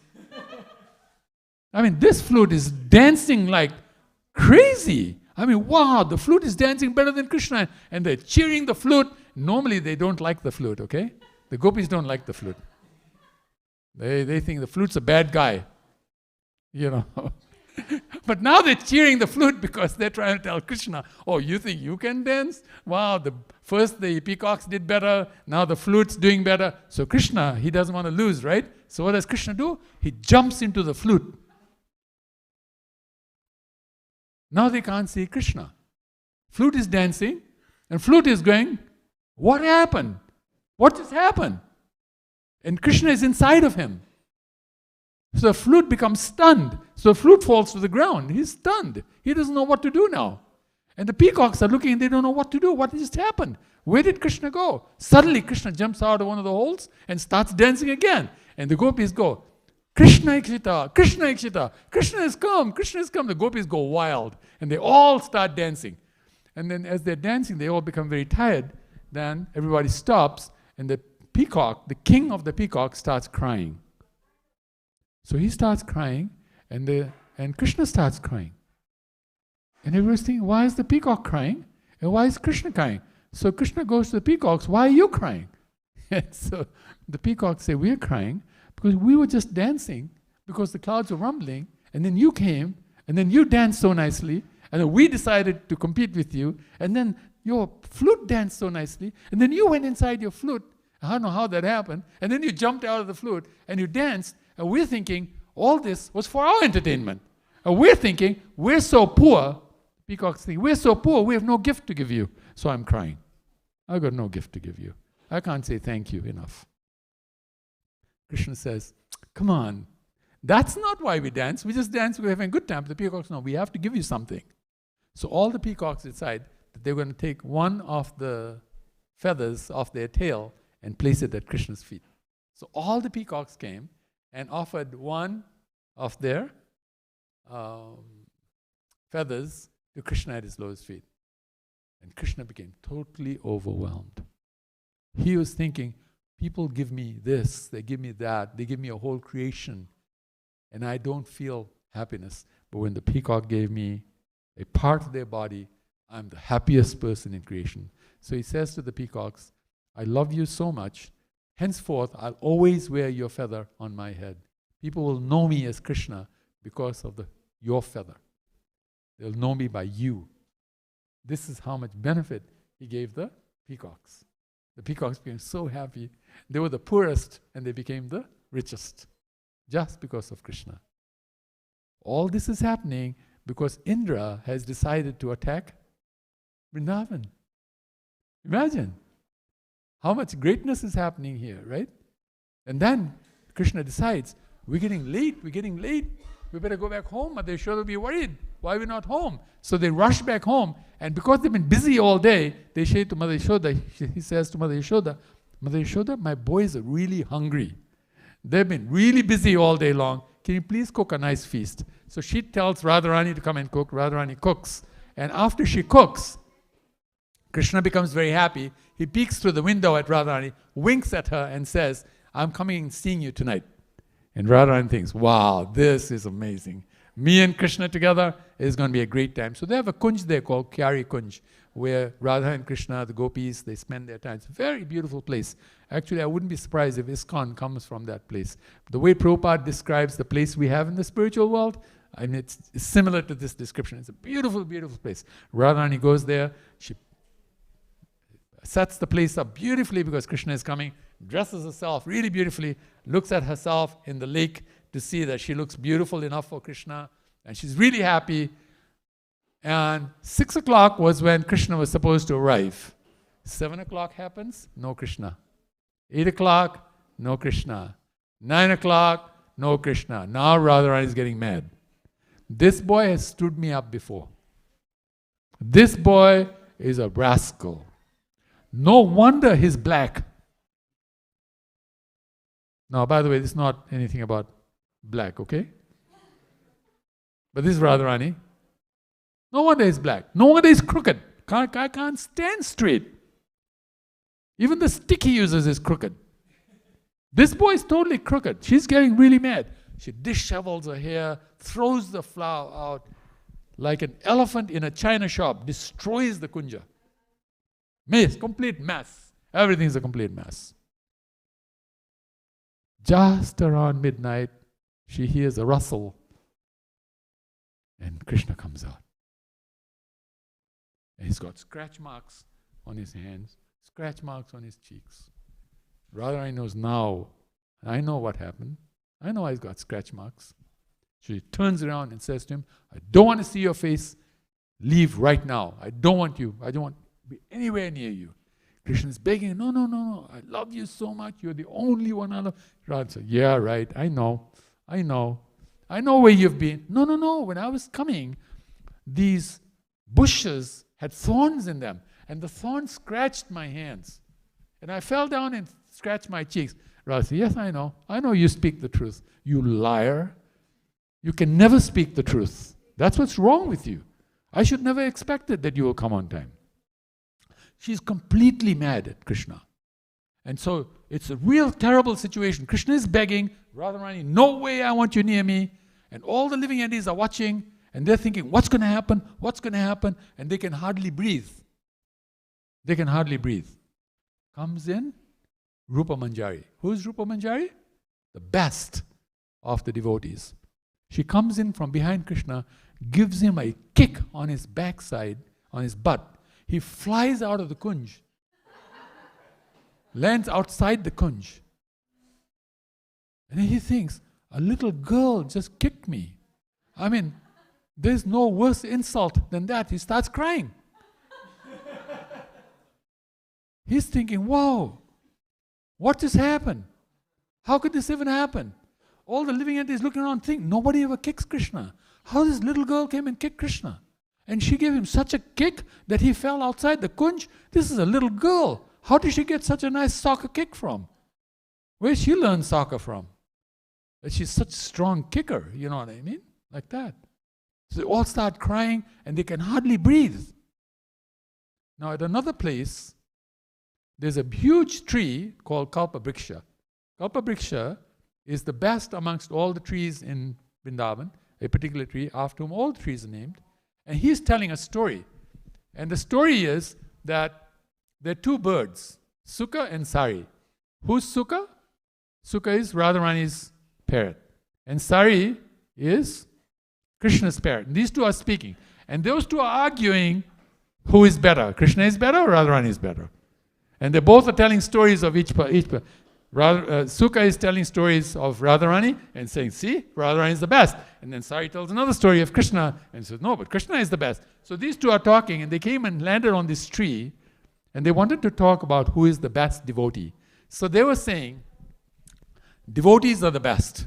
Devotees of Krishna are the best. Look, Lord Rama, before he went and fought the battle, who did he worship? Who did Lord Rama worship before he went and fought the battle with... he worshipped Lord Shiva. Why did he worship Lord Shiva? Because Lord Shiva is devotee of Krishna. He's a devotee of Krishna. So if you worship a devotee of Krishna, you'll become very empowered. So Lord Ram wanted to defeat Ravana. So he worshipped Shiva so he can become empowered to kill Ravana. Did you know at the time of the battle of Kurukshetra, Lord Narayan came on the battlefield and worshipped Arjuna. This is the power of the devotee. So the birds are going to talk about who is the best devotee. So out of the tree, there's a little hole in the tree, in the trunk, crept a snake, a black snake came out of it. Winds it up the tree, goes into one of the branches, curls around the branches, puts his head up, all the birds flew away. Because the birds were worried the snake might harm us in some way. The snakes eat birds, right? So they flew away. And so Kalpabriksha tells the birds, come back. You don't have to worry, he's okay. But the two, Sukha and Sari, are saying to the snake, why did you come here? You're not a great devotee of Krishna. And so the snake became very insulted. So what he did was he took his head and put it inside his coils and hid his head underneath the coils because he's feeling ashamed. So Kalpabriksha says, no, you have no idea who this snake is. You have no idea who this snake is. And so they said, who is this snake? And then he tells this story that I just told you. Now Krishna is outside the Kunja. He's trying to crawl back into the Kunja. He wants to come to Radharani. He's crying. Radharani is thinking, where did this go from where to where? Everybody can't even breathe properly. Their breath is stuck in their throat. Crawls in a snake. Fire coming out of the mouth. Bloodshot red eyes. Radharani sees the snake. She jumps and hugs Krishna because she wants Krishna to protect him from the snake. Krishna hugs Radharani and then he winks at the snake and says, thank you, you saved the day. There was no way Radharani was going to come back. You saved the day. So Kalpa is telling Sukha and Sari, that's the snake. He's the best devotee of Krishna. Right?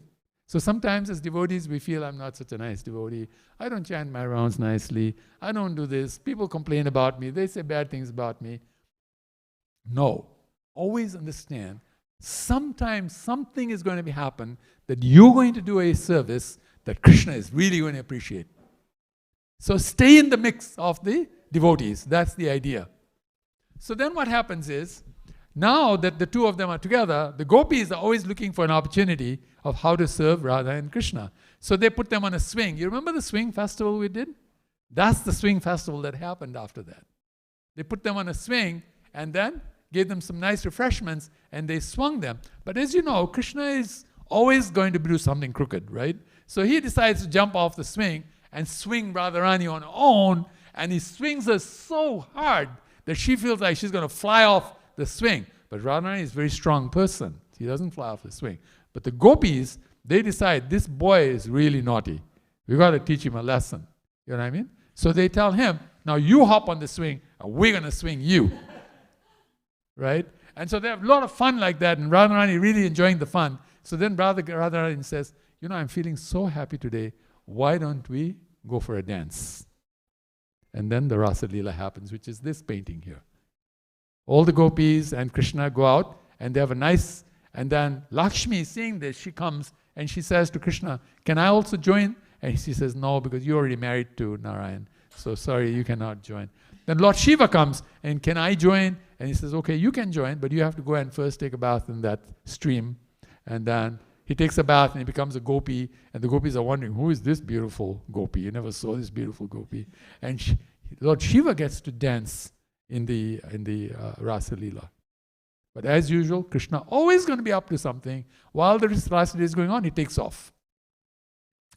Radharani chases after him, can't find him. So Radharani is sitting wondering, what happened? And so what happens is, Krishna comes. But Krishna doesn't come as Krishna. He comes as a gopi. Beautiful gopi. He comes as a beautiful gopi. Right? Shamali. And so he's coming, and he's coming down the pathway, and Shuka and Sari are sitting on a branch on the pathway, and they see this beautiful gopi coming. They see that she's so beautiful, they faint. So they're hanging upside down on that branch. You know how They sit like this. They were saying upside down. They're hanging upside down because they're just, wow, this gopi is so beautiful. Who is this gopi? She comes up, the gopi's asking, who are you? And she's got her sari covered nicely, Really, it's like very, very shy person, beautiful character, like that, right? She walks right up to Radharani. Radharani's thinking, wow, I never saw such a beautiful girl. They say, I'm the most beautiful gopi, but I think this girl is more beautiful than I am. She says, who are you? She says, well, I just came from the demigod kingdom, but I have something to ask you. She says, what do you have to ask? She says, you're such a nice person. She praises Radharani. And Radharani is feeling blush. She's blushing. She's thinking, don't say things like that about me. Then she says, but I want to say something about Krishna. Radharani says, yes, please tell me about Krishna. He says, Krishna is a rascal. Radharani thinks, what? I thought you were going to praise Krishna. And then she starts telling all the things that Krishna did to Radharani that were wrong. And Radharani is thinking, how does this girl know all this? How does she know so much detail about what we're doing? And the gopis are cheering this gopi on. Yeah, you're right. We keep telling Radharani, chase that black snake away. He's a bad boy. Why are you hanging around with him? This, that, and the other. And so they're cheering this girl on. They're cheering Shamali on. And Shamali's become more bold and saying even more things about Krishna, insulting Krishna. Then at some point Radharani says, have you said enough? She says, no, I got more to say. Okay, say it. So she says all of that too. Then he says, now have you said enough? No, I got more to say. More she will criticize Krishna, right? In front of Radharani. And then Radharani said, enough is enough. You have to stop now. He says, why? He says, let me explain who Krishna is. Then Radharani tells her all the things why she's wrong about Krishna. And Krishna is thinking, wow. I mean, Shamali is thinking, wow, like this. So Shamali finally thinks, nobody can love Krishna that much. So he says Shamali says to Krishna, to Radharani, so Krishna loves you very much, right? Yeah. So if you tell Krishna to come here right now, he'll come, right? He says, yeah. So you go call Krishna, I want to see. You please bring Krishna in front right now. So Radharani says, okay, I'll do that. Radharani gets off her Vyasasana. She sits in lotus position. She starts meditating. Eyes are moving and she's meditating. And Krishna, and the Shamali is looking, thinking, wow, this girl is really meditating. And as she's meditating, she sees that her golden hands are turning black. And that her cloth from a sari is turning into a dhoti. And then she's realizing, I'm turning into Krishna. She's going to expose me. You know what I mean? So he's thinking, what do I do? But Radharani can tell a lot about Krishna, even though Krishna, she's not seeing. So she realizes Krishna is here. She opens her eyes and she says, Krishna, you're here. And Krishna says, yeah. And Krishna doesn't know what to say to her. She says, why? She says, no, this other gopi came and said, I should call you and you won't come, and you've come. And Krishna says, there's no gopi around here. Let's be together. So she actually lies on Krishna's lap, and then you hear the story of Madhu, right? There's a bumblebee that comes, and Krishna chases away the bumblebee and says, I chased Madhu away. And Radharani feels like, oh, they chased Krishna away. She starts crying while Krishna is right there, right? So in that pastime, while Radharani is crying like this, and Krishna is there, the scene opens up. And the residents of Vrindavan realize that all this is happening in the 7 planetary systems. So Krishna turned a situation that was a real difficult situation into a situation that actually is very, very beautiful. Actually, the story goes on and on. There's really wonderful pastimes that go on and on like this into the 7 planetary planets. And you could sit here for a whole year and I couldn't stop telling you more stories about what happens, the next thing that happens, the next thing happens, the next thing that happens. But this is Krishna. This is Krishna. This is how much He loves us. This is what He wants to do with us. But we're too busy trying to enjoy our senses. We're too busy looking at why somebody is insulting me or saying something bad about me or doing something bad to me and this, that, and the other. This is our mistake. Don't do that. Don't do that. Today is Lord Krishna's appearance day. He has come. He's come for us. Paritranaya sadhunam. He comes for us. He wants us to go back home, back to Godhead. Because that's where we're going to enjoy all these pastimes nicely.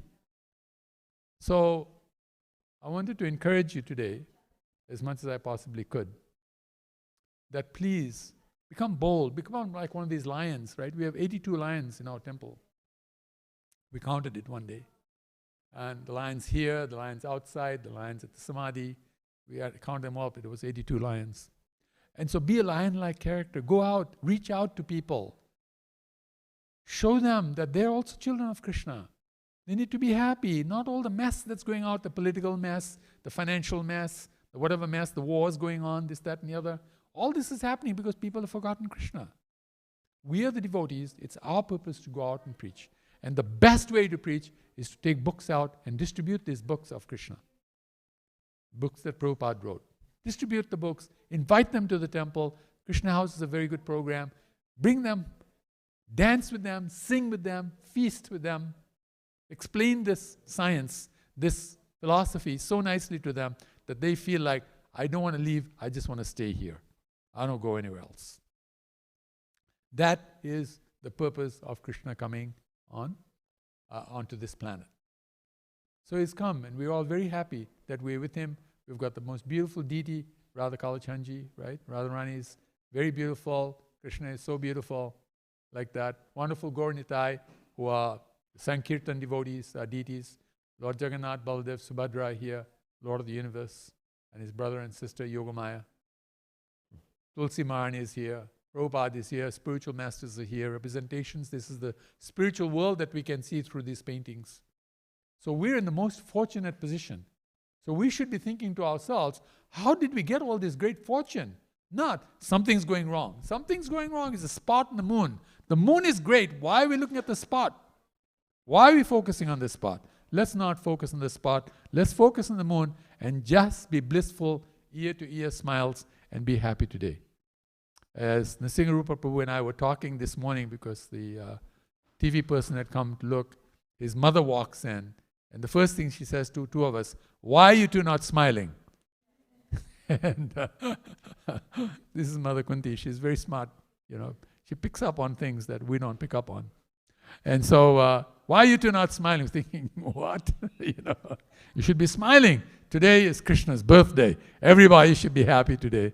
Are we thinking? That's actually the essence of Krishna Janmashtami. We should be very happy. And today, so many people will be coming to our temple. And we should serve them with so much happiness and love that they feel nobody serves us better than the devotees of Krishna. The devotees of Krishna are the best. Look how nicely they serve us, how much they love us, how much they feed us, how much they invite us into the room so that we can have darshan of the deities, bathe the deities, do kirtan, sing, dance, feast, and all the wonderful pastimes that have been shown outside, particularly the Krishna Kaliya pastime of Krishna riding on the snake in the river. How we do those boat rides, right? You notice the boat ride? The boats go in the front. People are skiing at the back and holding the ski. And so that's Krishna, Kaliya is going in the front and he's holding the tail of Kaliya and having a nice ski on the lake, on the river of Yamuna, like that. So this is all great fun time. So let's all have a very great day today. We're all very happy that we're all here together and we can celebrate Krishna consciousness in a way that makes us truly happy, but more importantly, makes others very happy. Thank you very much. I know I took a lot of time. Wow, 10:19. Amazing. Wow. This is one of my weaknesses. Too big a mouth, I can't stop flapping the mouth. I should stop flapping sooner enough. Anyway, thank you very much. Hare Krishna. If any of you would like to say something or anything that you'd like to talk about, please. We have some mics here. You can say something that enlivens all of us. Any doubts, concerns, realizations, whatever. Anybody at all? Yes. Somebody here? Yes. Hare Krishna Prabhu. Thank you for a very enlivening class.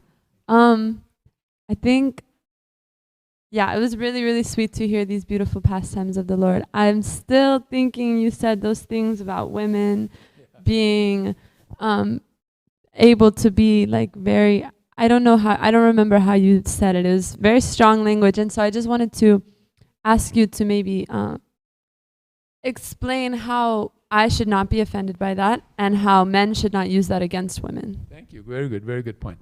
So basically why I was saying that is because women, they've been given the power of emotional bandwidth. There is nothing more powerful than emotion in this world, both in terms of love and in terms of misery. The full bandwidth is very powerful.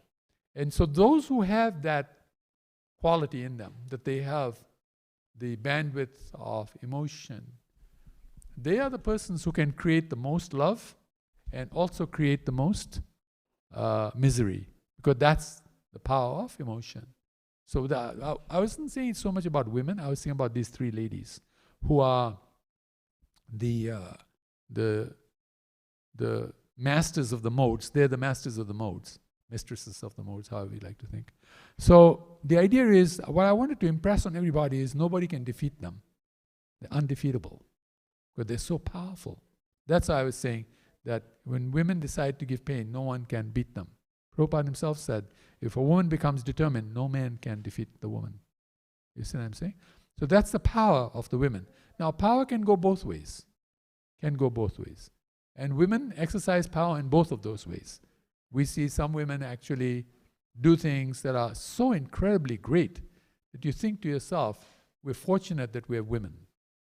You know, like an example is, when Indra committed the great sin of killing a Brahmana, the amount of sin that he accumulated was so big, there was no way anybody could have repaid that sin. And so who did he turn to? He turned to the women and said, can you please accept the sin on my behalf? And the women were so nice that they accepted the sin on behalf of Indra. It is since then that women became subordinate to men. Before that, women were not subordinate to men. So women took a subordinate position. To take a subordinate position is not easy, especially when you become subordinate to rascals. Men are rascals, right? Why they're rascals is because they're women parading in men's bodies. The soul is Prakriti, the soul is female. So these are men's bodies over a female Prakriti, right? So in a sense, they're like frauds. And a lot of women will tell you, stay away from men. If you want problems, go to men. If you don't want problems, don't go to men, right? Marriage itself, I'm a marriage counselor, 47 years marriage counseling I've done. I've counseled many, many people. I can honestly say that there's no such thing as a happy marriage. Honestly, I can say that. How a marriage becomes happy is because Krishna becomes the center. And both of them become doubly empowered to serve Krishna. That's happiness. That's the bliss. But if you take Krishna out of the mix, oh my God, you got a mess.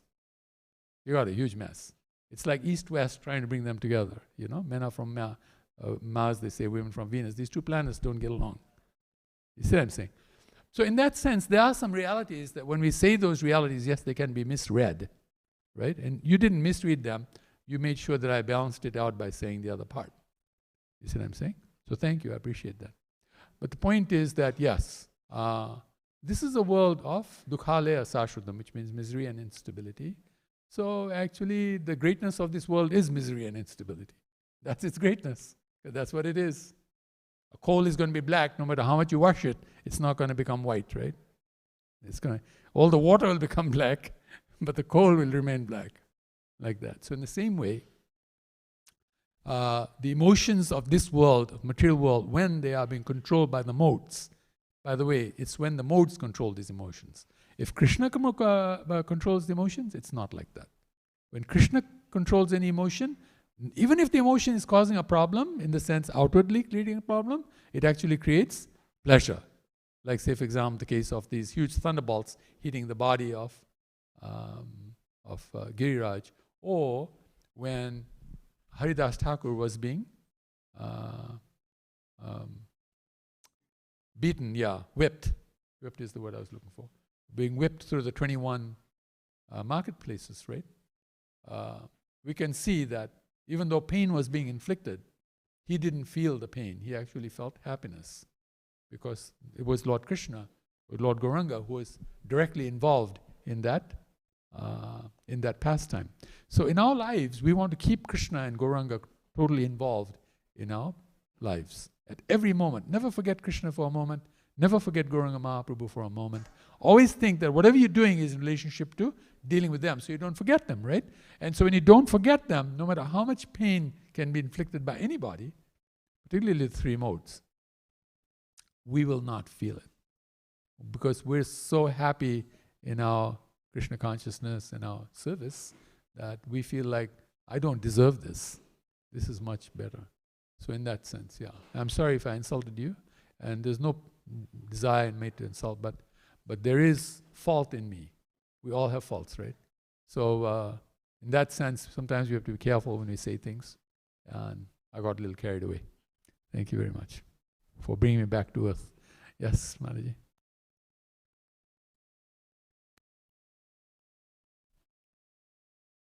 Hare Krishna. Very well, yeah. I just want to appreciate you, Nityananda Prabhu, for such a wonderful class. It was like almost 2 hours of, you really got on like a thread there, and on that thread you strung flower after flower, making a garland of Krishna's pastimes and bringing out the glories of Krishna, Srimati Radharani, Gauranga Mahaprabhu, devotees of the Lord, and also made it relevant to our current situation as practicing Krishna consciousness in Srila Prabhupada's movement. So it was a broad spectrum of transcendental... You're not supposed to be so broad spectrum in a class. I mean, Prithu Maharaj milking the earth, you really went all the cosmos. I broke all the rules of communication. But the amazing thing was how everything was so connected, you know? You thought, just when I thought you were like just going off into something totally different, I saw like a connection to the previous thing. It's like he's really got a thread. Like sometimes it's a thin thread, but it's going. So yeah, I'm just appreciating your genius in presenting these transcendental topics and making them relevant for our practice and understanding. And also it was very, very entertaining. So it just... you brought out the transcendental nature, the relishable, how these pastimes are transcendentally relishable by devotees who are pure in heart. And also you started with the glories of Srimad Bhagavatam. So that's how Bhagavatam starts, is Aho Rasika, Aho, how does it go? Aho Rasa. Anyways, he's saying that relish Srimad Bhagavatam. Relish Srimad Bhagavatam is meant for relishing. These pastimes are meant for relishing. And you made them very relishable for us. So thank you for attracting us to Krishna and making us want to join those pastimes. Haribol. Thank you. Hare Krishna. So actually, one of the things is that we are taught Antarnishta Bahir Lok Vyahar, which means that internally we always stay within the pastimes. So internally it should be always thinking of pastimes, but externally we're dealing with the world. And in dealing with the world, we realize that the only reason we're dealing with the world is because Krishna wants us to do that, to help others also relish his pastimes. That's what it is. Thank you. Thank you very much. Appreciate that. I just had a quick question. A lot of those pastimes I hadn't heard before, and I was just wondering where are these pastimes? Yeah, all the details of the pastimes within pastimes. Yeah. I mean, there are some wonderful books out there, but generally those pastimes are from the writings of the 6 Goswamis. Very main. And these ones sometimes our own devotees, right? Like Shivaram Maharaj is a very good example of a person who actually takes those writings and then tells us stories in a more simpler way than the Goswamis actually put in a little more context and therefore a little deeper and therefore harder to understand, whereas Shivaram Maharaj makes it simpler for us to understand. But these books are available. Shivaram Maharaj's books is one great example, but you can actually Google these stories and you'll see the books in which they come from, and then if you get the books and read them, that's good. But they all come from the Bhagavatam, by the way. Initially the Bhagavatam was much bigger. This Bhagavatam we're reading now is a concise version of the original Bhagavatam. So the stories are all from the Bhagavatam. Originally all things come from the Bhagavatam in terms of the stories. And in the Goswamis they explain the stories with reference to the verses in the Bhagavatam. It's amazing.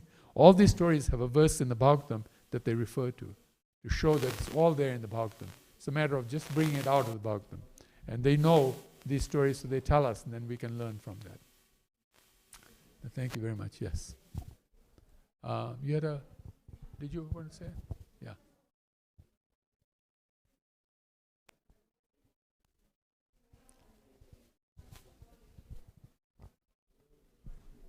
Hi, Krishna Prabhuji. Krishna. Thank you so No, much thank for you. the class. Thank you. I really appreciate the in-depth glorification of Bhagavatam and the really sweet stories. Thank you.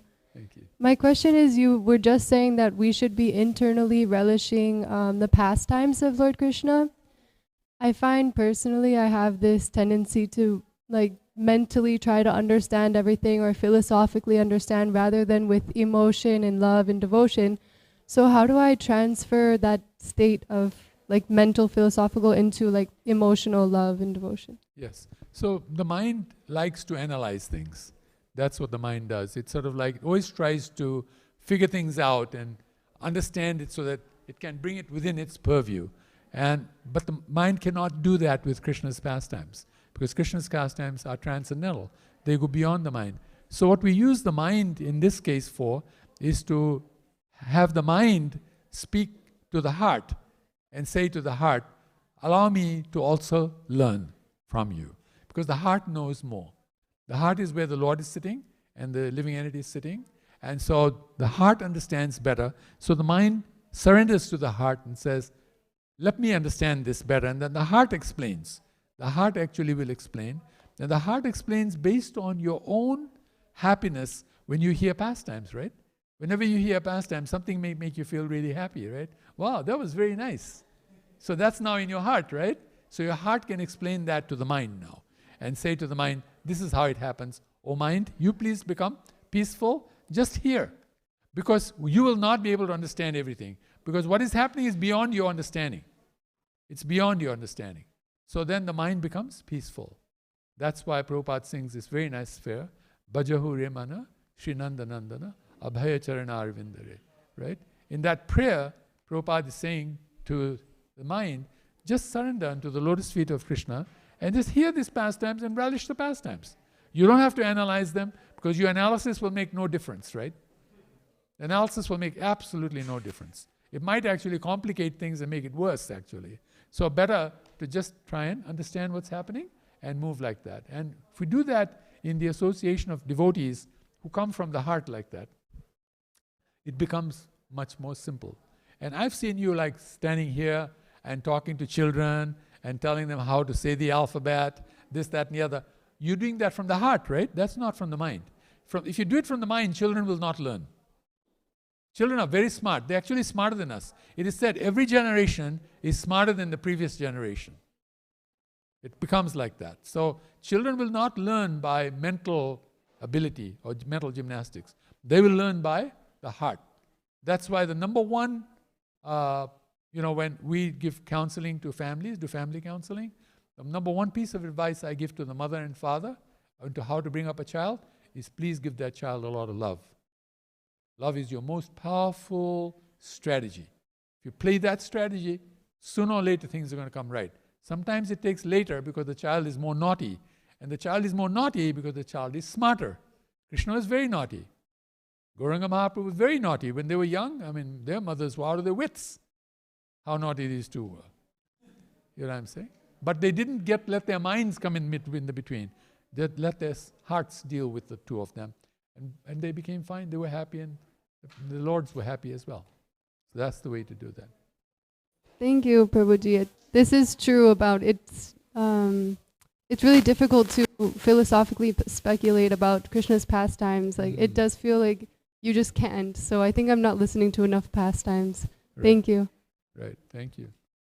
We should actually read as many pastimes as possible and bring them into the heart. Leave them in the heart, It's the right place for things to happen. Yeah, we have as much time as we want. I think the next program. Okay. Hare Krishna. Yeah. Thank you again. I'm also wondering, these pastimes are so relishable and deep, and they do touch the heart. How can we make sure that our feelings of appreciation for these pastimes are not material and sentimental? How can we be sure that they're actually appreciating the transcendental nature of the Supreme Personality of Godhead? That's an amazingly perfect question to ask. It's actually very true that we should not allow these pastimes to be directed at ourselves. Pastimes are directed at the Lord and the Lord's devotees. They're not directed at us. When we direct it at us, we are making these pastimes impure. We're putting impurities into the pastime. It's like someone makes really nice sweet rice and then you throw sand into it. That sweet rice is going to be very hard to eat after that. So we should never take any of these pastimes and think that these pastimes are in relation to me. They're not in relation to me. They're in relation to Krishna and Krishna's associates and the devotees. And we're just so fortunate that we're there and we're witnessing it. That's all. Then what Krishna does is, he makes it relevant to us. He makes it relevant to us. We cannot. If we try to make it relevant to us, it'll become irrelevant. And all that will happen is debauchery. We will think, I'm a great devotee, and I'm a this of Krishna, and I'm a that of Krishna, and Radharani, and this, that, and the other. And we will cause pain in other people's lives. We should not do that in our life and other people's life. So yes, very good point. Always direct all these pastimes at appreciating Krishna and Krishna's associates and devotees. And stay focused on that. Wow, they're so great. I'm so lucky to see. Just like many people come to this temple and they look at the decorations and they feel like, wow, this place looks so beautiful. They don't think, oh, this is my place. I own this place. I'm going to use this as my office now. And I think I'll use this as my living room. Then the temple president may come and give them a big kick on their backside, and they might fall in Fort Worth, right? I had that happen once when I became temple president. One very big donor came and he met with me and he said, this whole wall, I paid for it. And I said, oh, really? He said, yeah. And I said, well, sir, I can only say one thing to you. He said, what? He said, don't turn around. He said, why? I said, if you turn around, I'm going to give a kick on your backside so hard, you'll fall in Fort Worth. He was like, how can you speak to me like that? I'm like a big donor. I said, you're nothing. Anything that we get in this temple comes from Krishna. If Krishna gave you money and you gave a little bit of it to us, don't get all puffed up about it and tell me that you own this wall. You don't own this wall. This wall is owned by Krishna. And his devotees have done these paintings. These are all done by devotees. It's not done by you. You have a little bit of money and you're so proud of your money. So he went and complained to my spiritual master. Your disciple spoke like that. He said, yeah, I'm very proud of my disciple. So he didn't get any answer there either. So, it was like, he was like, what do I do now? You know what I'm saying? But this is what happens when we turn things on ourselves.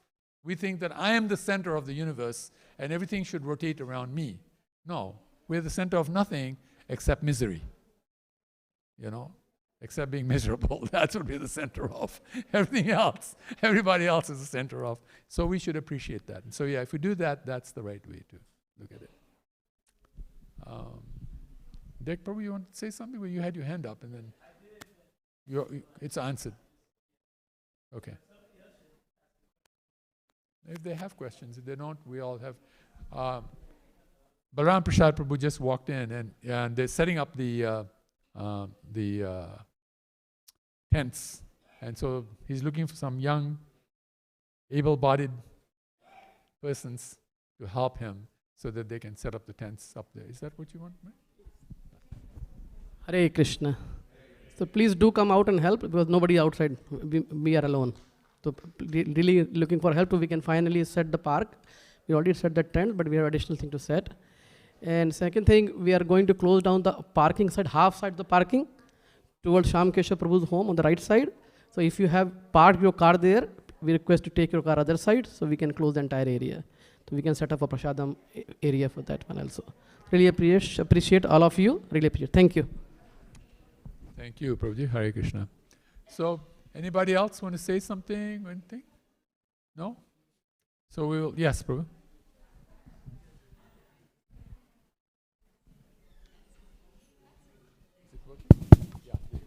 Prabhu, oftentimes our, like, as soon as we come in front of Kalachanji, most of the times I think our approach or our emotion towards him is, help me, I am suffering. How can we, should we, and how can we change that to more of appreciation? Thank you.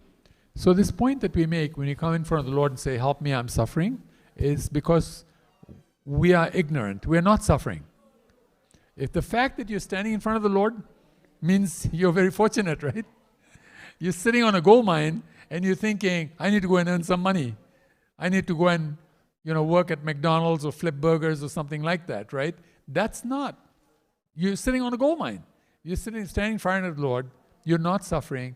You need to find somebody who can tell you you're not suffering, or sign yourself into a mental hospital. These are the two options we really have. You see what I'm saying? Because we're not suffering. Honestly, there's no devotee who's really suffering. The fact that they might be feeling some bad health, financial lack, this, that, and the other, is actually Krishna's way of helping them focus more on others rather than themselves. The more we focus on ourselves, the worse your health is going to become, the worse your wealth is going to become, and everything is going to go south. The more you think of yourself, the more south. So the answer to that is not to think more of yourself in front of the Lord and say, my Lord, I'm really thinking about myself, and I want you to help me think more about myself, and I think that's going to solve the problem. And the Lord is thinking, what can we do? We've been standing here all day, and we are bored out of our lives. And here's this person coming and tell us we should think about him. We've been thinking about the whole creation. We've been looking after every, amoeba that's on the ground. And here's this person coming and tell me, Lord, you're not thinking about me enough. I think you need to think about me. Why are you worrying about Ras Leela, this, that, and the other? That's all nothing. I am the real one. Come and please help me fix my life. Well, your life is not bad anyway. First of all, you're born as a human being. You're in the top category. You reach the top category of life forms, right? You hit the jackpot. Now you hit the jackpot, you're complaining. That means there's something really wrong, right? So the idea is, let's get out of that space. That is the wrong space to be in. The right space to be in is, others are suffering. What can I do to help them in their suffering? And do you know the top businesses in this world make money help solving other people's problems? Of course, they create a lot of problems on the way too. That's another story. But the point is, that's what they do. That's how they make their money. You see what I'm saying? So the best way we can be happy is to invest in other people's happiness. Then that happiness is going to come around multiplied. What goes around comes around multiplied, right? So like that. So the focus should always be, what can I do for you, Lord? What can I do for your servants? I'm obviously not doing enough. I'm feeling unhappy because I'm not doing enough. Just like Krishna Dvaipayana Vyasa was saying to his spiritual master, I wrote the Vedas, but I'm not feeling happy. Why am I not feeling happy after doing all this writing? And so he's explaining, because you have not spoken about devotion enough. You need to focus more on devotion. So we pray to the Lord and we say to the Lord, my Lord, the unhappiness I'm feeling is because I'm not doing enough service. I'm not being devoted enough to your devotees. You see what I'm saying? Please, can you please guide me or send me people who can help me become more devoted? So if that is our prayer, that's a very good prayer. But then also there's lots. There's books and books and books of information. Reading those books, I think the idea is to put it in action. And being so focused on put it in action that you got no time to think about anything else, right? You're completely engrossed in doing the service, no matter what little service there is. By the way, there's a very easy strategy there. We call it the 5A strategy. The 5A strategy says, right now you can do some service, right? Little service. Do the little service. What will happen when you do the little service? You feel some happiness, right? The happiness will make you feel like, I achieved something. That will make you feel authentic as a devotee, right? You become a happier person. A happier person can do more service, right? So then you go there and do more service now. That will create more action, more achievement, more authenticity, more affinity, create more action, right? And now help somebody else do the same thing. You will start a movement by this process. The whole movement will take over the world. Any one person can take over this whole world as a movement if they use this methodology. Let me do something, let it create a result. The result will create happiness. The happiness will create authenticity. The authenticity will make me happier to do more. And that'll create more action, more achievement, more authenticity, more affinity. So it just keeps cycling, becoming bigger and bigger and bigger. You see what I'm saying? That you can do from any position you're in. So ours is focusing on opportunity, not focusing on the shortcomings that I might have. Because if I focus on my shortcomings will expand. If I focus on my opportunity to serve devotees, the service to devotees will expand. You see what I'm saying? So what do I want to expand? That becomes the question. Right? We want the Lord to expand. We want His devotion to expand. And His devotees' devotion to expand. Things like that. So that's what we focus on like that. Yeah. Thank you. That's a good question. Very good question. Yes, anybody else? No? All right. Well, thank you all so very much. Srila Prabhupada ki jai. Shri Krishna Janmastami Mahatsava ki jai. Vanchakalpa Trubhascha Kripasindubhya evacha. Patitanam Pavanebhyo Vaishnavebhyo Namo Namaha. Anantakoti Vaishnava Brinda ki jai. So service, service, service. Thank you all very much. Hare Krishna. Shri Gaura Bhakta Brinda ki jai.